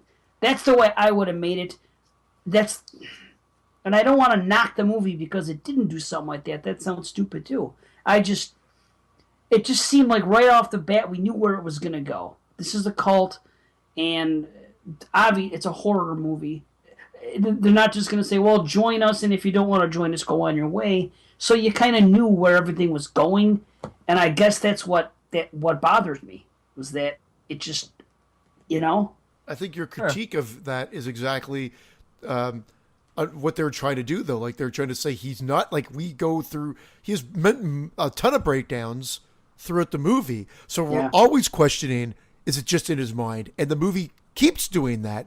Like, it does that when he sees the girl, and then she offers to fuck him and all that stuff afterwards, like the second time, and he's like, no, this is not happening, and everything. When they're having dinner, and he's losing his mind because he's remembering all the stuff with his son. He has to go outside. He's ostracized from the group. They keep going back to, is it just in his mind? Yeah, we figure because we're watching a movie, it's got to go somewhere. But I was always saying, well, where's this going? And then at the very end, when he goes into the room and he sees that video, at very first I was reading it as like, holy fuck, is this a Jonestown thing? Right. But then I was like, or is he understanding this guy's message, and is he feeling at peace with it all of a sudden? Like, I don't know if you got that, Brandon or Dave, when you first saw it. Like, I read it both ways. I'm like, well, now I'm like, so I thought they did that scene even well, like, great too, because I'm like, is he at peace with himself now? Because then he goes out, and then all the drinks are being handed out, and then he's like, wait a second. Right. It's like this big puzzle coming together. He slaps them all down, but then you're even second guessing it at that point too, like until the very last minute, and then boom, it kicks into the chaos. Yeah, into the chaos. And like, yeah, I know I just went on a total rant there, but I mean, I thought they did do exactly what you're saying, but I think you wanted it to go that route where it was all him. And well, something besides what I was expecting the whole time. I get it. Just seems like I can't even put it into the right words, and that sucks. I feel like even if it was him and they went that route, they couldn't have. I don't know if I would have liked the idea of him all of a sudden becoming a killer. I don't. True. I just don't see that for his character, and I didn't see that for Eden's character either. And it turns out, she this movie is about grief, and and it's just so heartbreaking, this film, because when he watches, I forgot the guy's name, the guy, the head who the head of, no, the head of the Dr. Joseph. Oh, okay. When he watches the video and he finally realizes, what the whole secret is to getting rid of all your pain, and that the hardest part is getting started and all that. It's just, it's like it's scary. It is scary. Yeah, it's terrifying, because it's honestly, it's probably how a lot of people who experience these types of traumas feel. It's awful, yeah, and I feel for everybody here. Yeah. I mean, definitely him, definitely Will, and they had the flashback when they show him in the tub when Eden was more normal, and they were Yeah. He looked different. He was all clean shaven, and they were happy, and the kid comes in, and I really do feel for him. And by the very end of the movie, they make you feel for Eden, and Yeah. that's fine, and I'm fine with that. I guess it's like being, In the end, she's still a mother who can't deal with the death of her son. Right. Same thing with Will. It just plays out in two extreme different ways. And I think her whole transition is the fact that, like, she was weak, and that's what they feed upon, and so she was like easy prey for this cult. Yeah. And ultimately just absorbed anything that they said because she needed that acceptance. She needed something to take her mind off of everything. And he, on the other hand, was just like, she disappeared for 2 years and wasn't able to deal with anything, and then ran into them and was invited to this dinner. But I actually got the feeling that, like, he was understanding from that video, and it was like, almost like he was almost about to allow his mind almost to fall into the trap of it as well. Almost something like that. Like, I almost felt like he seemed at peace when he was watching that video in the room, but then he gets interrupted to say, "Hey, we're ready. We're all waiting for you out there." Then he sees the all these drinks being passed down, and it's almost like he's, like I said, he's putting two and two together. He's like, "Wait, no, it's all wrong." And I knew as soon as he showed the shot of the one girl taking the shot of it, before anybody else had to, that would come back into play. But then they head fake you because they've got that girl going, "You ruined everything," and going batshit crazy, and then getting her head knocked out. And you're like, "Oh fuck, he did just knock her out. Now is that going to set someone off because she got knocked out?" Like, I didn't know.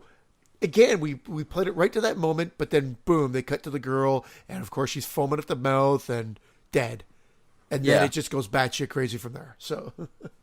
It's weird. I'm with you on that. When he was watching the video, there was a second when I was thinking, maybe he is taking this in. And there was a big part of me that wanted him to. And then it would have gone in a direction that I could have said, awesome, okay. It didn't go the you know what I mean? It's like, you see something in a book, you're reading a book or whatever, or you're watching a movie. I wish I could articulate this better. But you see the end game right early on, and you don't want it to be that way because you think it's going to affect your enjoyment of it, to know how it ends. And, when maybe for a minute there I thought he was going to go on the other side, and that would have been cool somehow. I don't know exactly. There's a couple different places they could have taken it, and I just wish they would have. That's all.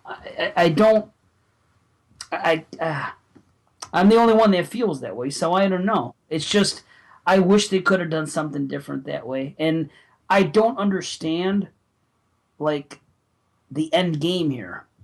Like, it just so happens to be that on the night they get them together, and I don't get the actual, the ending thing. Like, I think, that you're supposed to get to the idea that pretty much all of Hollywood Hills or whatever there was part of this, or at least members were all there, and they invited people over for a similar event at their Yeah. homes. And so it was not just a mass suicide planning for this household, but there's going to be multiple ones throughout Yeah. Hollywood Hills. And And that's New York, and New York even. and What? New York? Yeah, David says it very early on. He says you'd be surprised how many people go to these things. It's, they're very big all over New York and Hollywood and all that. When he's talking about The Invitation. Okay. So wait now. Okay. So if this was the case, didn't they all meet in Mexico at a retreat? Isn't that where this Yes. all? So they all Yeah. just happen to live in the fucking Hollywood Hills together too? I'm sure a lot of people follow this program, this invitation program. And so all these people that met in a retreat in Mexico also decided to buy homes in Hollywood Hills together. How is that even possible? Well, I have a feeling there's a lot there just for visual shock value for the end, but you're supposed to get an idea that not everybody's there. But I guess if they had two candles lit in the distance, it wouldn't have the same visual impact. So they probably souped it up a little bit. But yeah, I guess it could have been like maybe taking a page out of Scientology. Yeah, but it doesn't make sense. These people experienced a loss, and they met each other in Mexico on this retreat. They weren't living there in the Hollywood Hills together and said, "Oh, let's go to Mexico and do this and come back." That's what I don't get. It should have been people from everywhere that met at this retreat and got into this cult, and then I could see that people from around the world doing it on this night because they're part of this Heaven's Well, Gate that's the thing. or whatever I the think hell. I'm pretty sure it was happening around the world. That's fine, but why would it be happening all throughout Hollywood Hills at that time? That doesn't make It's sense. like a huge thing. It's like there's multiple people everywhere who would be be familiar with the invitation. It's just showing you the grand scheme of how many people suffer loss and how much pain there is in the world, and how much people can't deal with it. I think that's really what it is. Not necessarily that these six or eight specific houses that are within a couple of miles of each other are there, but I wouldn't. I'm glad they didn't do this, but I wouldn't have minded. And I feel like this is what is implied, is that if they panned out from Hollywood and did like a whole thing of the U.S., you would have seen the whole U.S. lit up with lamps. I would have preferred that, if not the whole U.S., but I mean, I don't know if I would have preferred that, but I think that the whole idea is that this was the plan for for Arkansas. that entire yeah. well, all living in the same area doesn't make sense to me. I guess that's a problem I have. And it wasn't like they would have met there and did it, because David used to live in that area, so he would have known about it if there was a cult there. He lived in that very house. He would have known about this. It's something else that I don't quite get. And then why would they show, if their end game is to kill all these people for no reason, if the world's going to come to an end, or if it's not, if they just said they're going to kill everybody, why would they bother to show them the video and even recruit them into the cult? Why wouldn't they just get them to dinner, not pimp their cult, not be weird at all, and then poison their drinks, and then fucking it's over with? Why go through all those steps if that was their end game? That's actually a very good question. That is. That's why I'm here, man. I think it was about enjoying each other one last time on Earth before you could all be together in heaven. I don't think they're trying to recruit them. They took it, and we take it as a viewer, as a recruit. They're showing that there's peace and death. Yes. And so they're preparing Exactly. everybody there for what's to come. Yeah. Death doesn't have to be scary because it's not the end. Yeah. Okay, I can see that. Okay. Yeah. That's a good answer then. Okay. This is what I'm hoping to do, is get these questions answered, I did not like the way the speech that he was giving Eden, because it was almost lifted from fucking Jonestown, when he was saying we were chosen, this is the only way we're going to stop hurting now. It's just like fucking, it was bad enough when they did it in fucking the Sacrament, when they completely ripped off Jonestown. That's a whole other story. That movie I don't like at all because of that. But I wish they wouldn't have used those kind of lines in this movie. And it only happened that one time. Oh, but, funny enough, that's a found footage movie that I really liked. Yeah, I like that too. I hate it because that's a whole other show. See, I mean, yes, this is a cult film, but I look at it so much more as more of a grief loss film. That's why I like it so much more. I can get past these issues with geography and stuff. I buy it. It's more of a message of a bigger picture that there's so much pain and loss and suffering and so many people that can't deal with it. That this is the way that they can be brainwashed and manipulated so easily into believing that, death is the only way to get rid of this pain. And that's why I love that last shot, because Will sees what's going on, the chaos that's going on, not only in Hollywood, but I'm assuming is going on in New York, because he says it's everywhere. Yeah. He does say that, or David says it earlier in one of the scenes. But then he grabs Kira's hand, right? And he's holding her hand in the last shot, meaning he's not going anywhere. He's in pain, and he even says to her earlier in the movie, I don't know if you can help me get over this. Yeah. But he's gonna stay with her. He loves her. He says he loves her, and he's gonna stay with her, and he's gonna deal with this the best he can. It's sad. It's very sad. And I'm with you with the whole thing about grief. And the whole movie, I'm on board with Will, like I said before. When he finally stands up at that dinner, when he's flipping out, and he comes back, and he says, "What the fuck?" He goes, "Why is everybody being so polite?" And when that Choi guy is missing and everything else, he's like, "Well, who the fuck are these two people? Why are they here?" Somebody finally came out and said it. And I was completely with him, because I would have felt the same way, but no one's going to say anything, but he finally had enough. Yeah. And what about Choi? What the fuck was that? It was just happened to be that was the actual truth. He got called away to work as he was going into the house. What happened to his character? I don't remember seeing him get killed. Yeah, he got shot. He got shot. Okay, so he got shot. The other guy that was part of the gay couple was the guy that survived and attacked him at the end. Yeah, Tommy. Tommy. Yes, it's the other one who survived. And I do love that one scene, because when David has the gun, he shoots the first guy who's given the CPR. Yeah, he shoots Miguel. Yeah. He shoots him, and then Pruitt takes the gun from him and says, "No, don't do this." And you think that he's going to put a stop to it, and then he just turns around and he shoots the guy. Yeah, I thought that was great. He shoots him, and then he goes to, and then because even after that, even though it looks like it was point blank right in the chest. He crawls out of that room, and you just see him follow him, and he just shoots him again. It's really, and then the realization. I love the way they did that in the slow mo and whatnot. Slow mo put the good use of the realization kicking in that, fuck, I'm right, and then they're just trying to escape. And then I thought they handled the deaths like they didn't gloss over them. It wasn't. I don't know if this was the female director that. Is coming through in this, or if it was the fact that it was just her vision all along and how she wanted to present it, but it was just like the deaths just happen as if someone got knocked out or something like that. Like the best friend doesn't follow them out, then they go into that room and they see him crash through that window, or they go to the outside and he just gets stabbed. It's just so matter of factly, and it's just so like you're just like so brutal.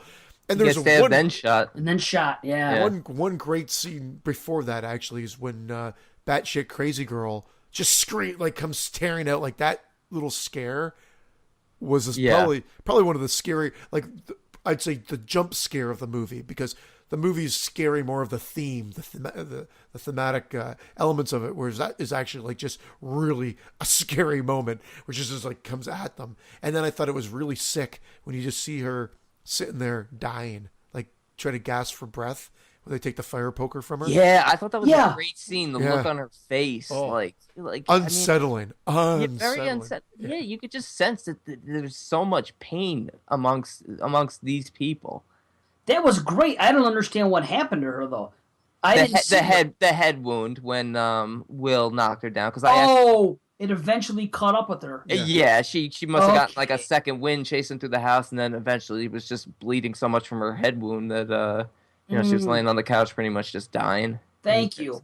Okay. We haven't addressed one of the other things, and I'm sorry to jump around, but I think I don't want to forget the stuff. There's a few things earlier in the movie that we haven't addressed. The woman that leaves.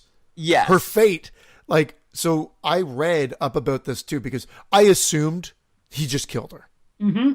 And I am 100% convinced that she left. Okay.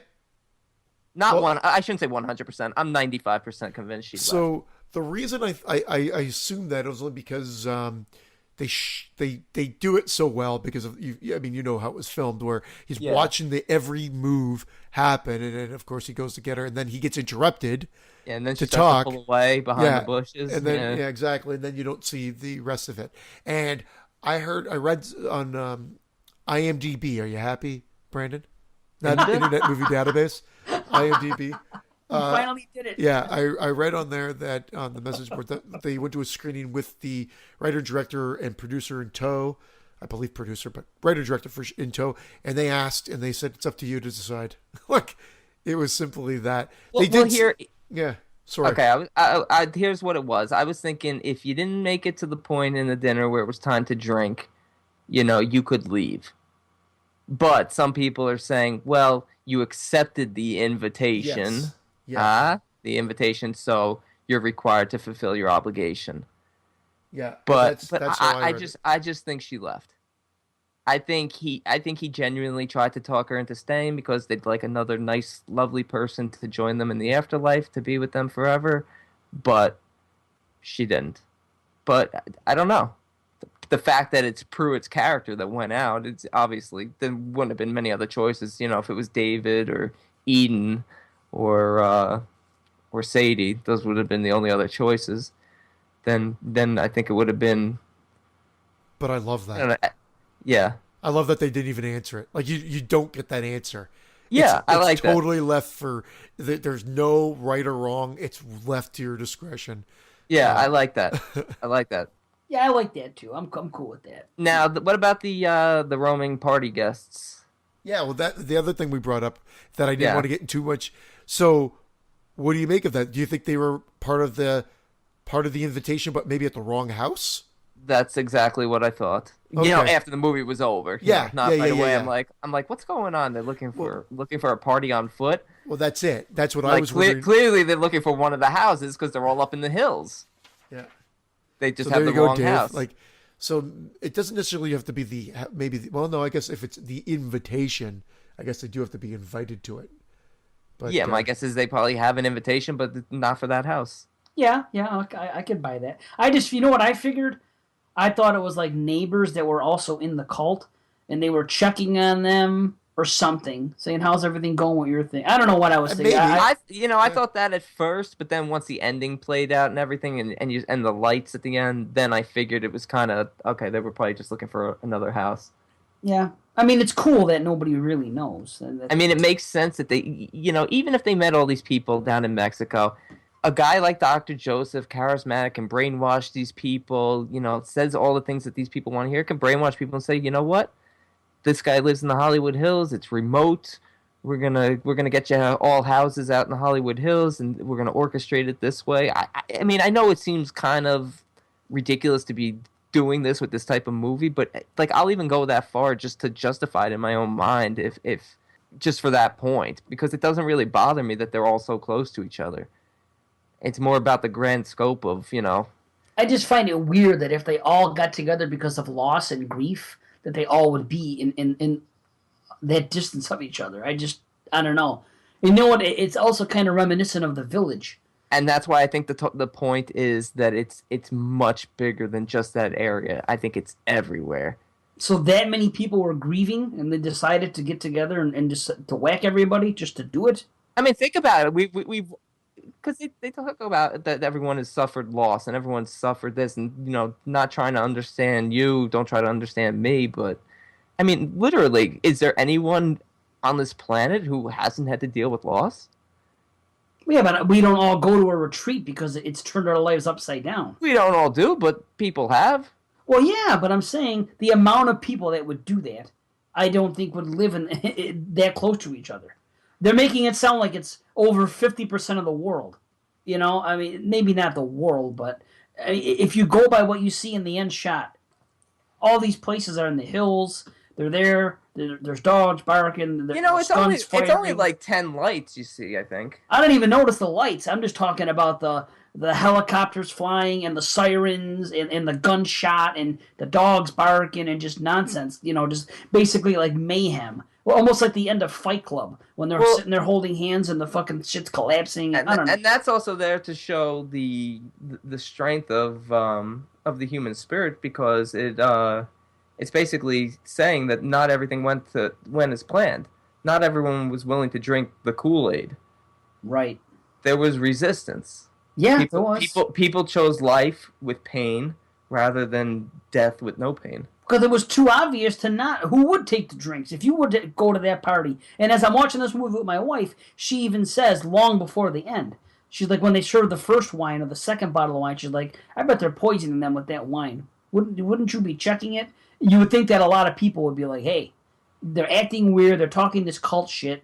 I'm not so sure I'm going to be comfortable just drinking what they're giving me. So I could see a lot of people, it seems too easy. It's been done before. I like how everybody's trying to get like their last pleasures. They give the girl the cocaine. The other one's trying to have sex with Will. I like the scene where he catches her making faces in the mirror. Yeah, what the fuck was that, man? That chick. You know what? Honestly, I gotta watch the movie again because I don't know what to make of it, but I like the scene. I do too. I just think she was tripping out on something. She was just weird, man. Yeah. She was on ecstasy or something, I think. I don't know. She was just fucking bugging out,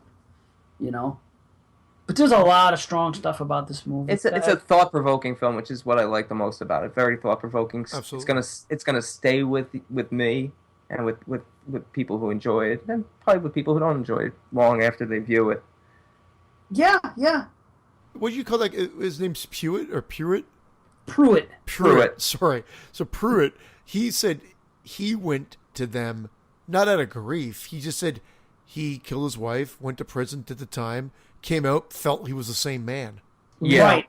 Now, maybe he was talking about loss, but I think he was more rage or something, and that's why he needed help, or where he felt he needed to change or whatnot. So I don't think it all had to do just with loss. I mean, that would have been the catalyst for it or whatever. But well, he felt his punishment didn't change him, so he needed to seek out alternate. Yeah. An alternate. Yeah. But they did play upon it when they showed the video the first time when the girl passed away. He says, "Oh, now she's gone. She's with your son and your husband, and you're this."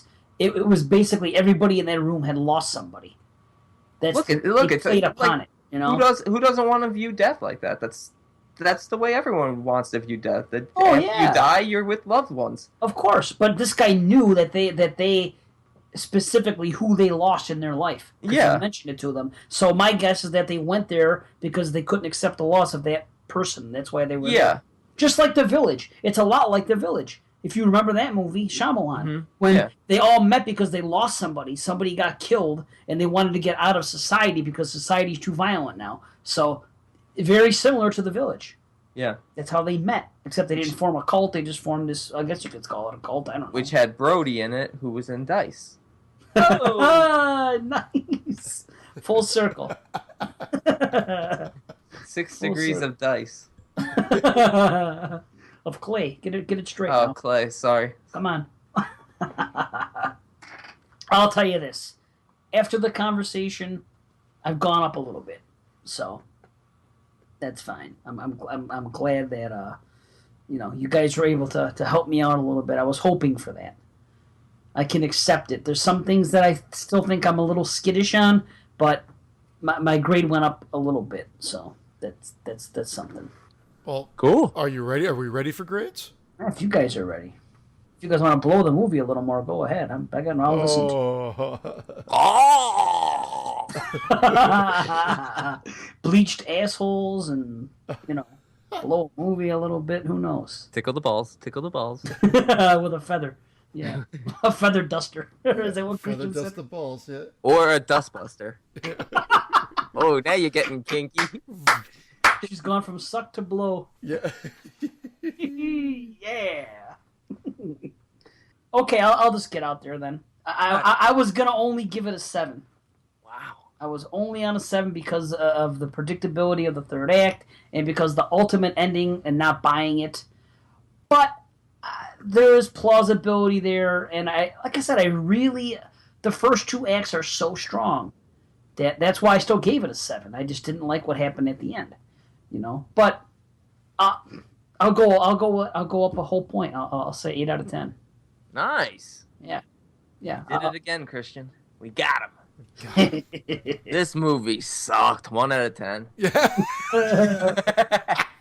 I'm coming in at 2. I'm just kidding. No, you know what?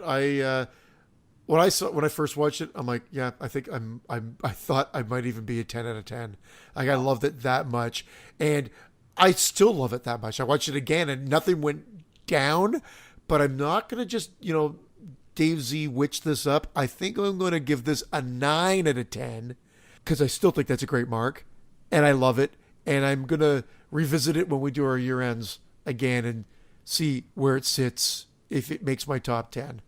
Does that make sense? Am I being too harsh on it? It makes perfect sense because what you just said is exactly what I'm about to say. As I'm watching it and as it played out and when it ended, I'm like, I might give this movie a 10. And then I'm like, all right, wait. Yeah. Let's wait. Let's have the conversation. Let's think about it. And I did the same thing with The Witch. I gave The Witch a 9. And honestly, when it comes out on DVD and I rewatch it 2-3 more times before we get to our next year-end show, it could go up to a 10. Because I didn't have anything to nitpick with it. The problem was, for me, with The Witch, and again with this film, is I only saw them once. This film I actually watched this morning. So I for the film I was really looking forward to, I put it off to the last minute, and then I was listening to it, just listening to random parts of dialogue for like 40 minutes before we started recording. Yeah. But I'm definitely comfortable coming in at a 9 right now. Cool. Nice. And the other thing is, like, I did watch it twice. Dave did watch The Witch 3 frickin' times, so he wholeheartedly deserves to give it whatever rating. But I feel like I feel more comfortable at a 9. But yeah, for first viewing, I feel 9, but I feel like this is a potential, perfect film, depending on, rewatches. Just want to pay attention to some things, Maybe there's a few little hidden hints in there. But I would love to hear what the director has to say about the end shot, about the idea that everybody's located so close. I mean, I just buy it because of my idea that it's just not even so much about that they're all right there, just more about the scope of people that are being brainwashed and dealing with this in this way. Yeah, and that's how I took it. But yeah, Dave, you brought up a good point to make me because I loved it. And again, typically when in a movie and you get that last shot, it can go the either way. You either like say that's what ruined it for me, or I loved it. I loved it both times, and it even gave me a chill the second time. Yeah, it's a beautifully haunting shot. Yeah, and just the way they cut the siren right off, and boom. Going to final credits. It might have. I was even thinking. I was like, would it be even more haunting if the others went down smoothly and theirs was the only one that didn't, and there was no helicopters and no gunshots, but just the red lights?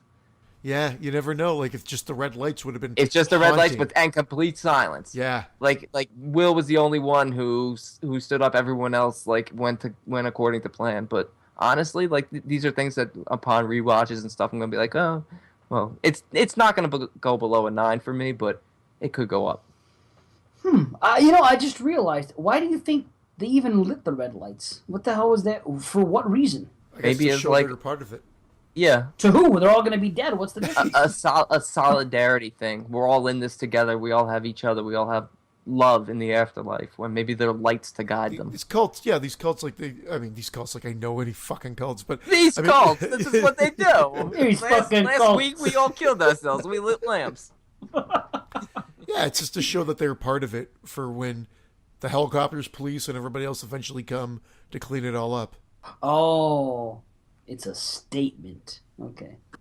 All right. It wasn't just to get rid of the mosquitoes.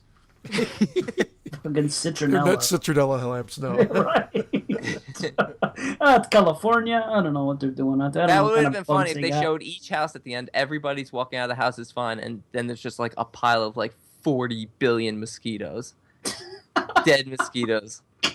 Yeah, that could have been part of the World War II documentary style, being bulldozed into ditches. All right. Oh wow! Out of control. Out of control. Roll credits. Holy shit. And that's it. I've officially offended everybody on Earth. Yeah, well, hey. That's what we do here, right? This is what we do. Yeah, each other we offend, the listeners, everybody else. What great act. Really terrific act. Yeah, I agree. Yeah. It really was. It really was. I love that house. Yeah, it was sweet, yeah. man. Yeah, sweet. They had a beautiful movie room. They didn't use the movie room enough. Somebody should have watched a movie at some point. Yeah, they should have watched The Sacrament. Yeah, if they walked in and saw Pruitt holding a gun, watching The Sacrament, be like, okay, now it's time to go. That would have been their 12th clue to get the hell out. I did like Kira bashing Pruitt to death, though, with the wine bottle. Yeah, she was badass. Yeah. Yes. And he was crying. That was Yeah. He's so good. They were all really good. This was an impressive film. Yep. Well, there you go. The Invitation. Good recommendation. Yeah. Yeah. Yeah. So we don't know what we're doing next show. So No idea. no, we'll leave you with that. We just don't know. There's a bunch we could choose. We might retire on top. So long. So long. We're out of here. We've had our kicks. Night. Yeah, let's get to bed. Shit. So, yeah, well, we're going to get out of here. That's all. That's all I got. You know what's up. You guys know the routine. You know what the email is and the Twitter and all that stuff. It's Exploding Heads. We're the only horror podcast out there called Exploding Heads, so. We're the only horror podcast out there. Period. Yeah. Oh, we got to take back. You know, you guys realize that we started off, we were the #1 ranked show on Horrorphilia our first month. Then we were #2, and now we're #3. So, we got to do something. I guarantee the 40 years will be ranked #1. Ooh. Oh, he's putting in a guarantee. You know what? I love seeing us in the top 10. I don't care where we are, as long as people are listening. That's Number true. 1. We're going to be #1. I'm just But if you notice, Dave's like number 1 through 10 on there because he's on every single show. I'm only on 3. But even like the 22 Shots episode was the episode that we guessed on. Yeah. One of them was, so we're kind of a big deal. Yeah, you're big timing. We know. We're big time.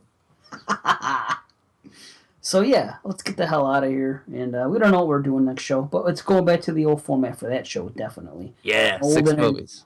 6 what? 6 movies. 6 movies, yeah.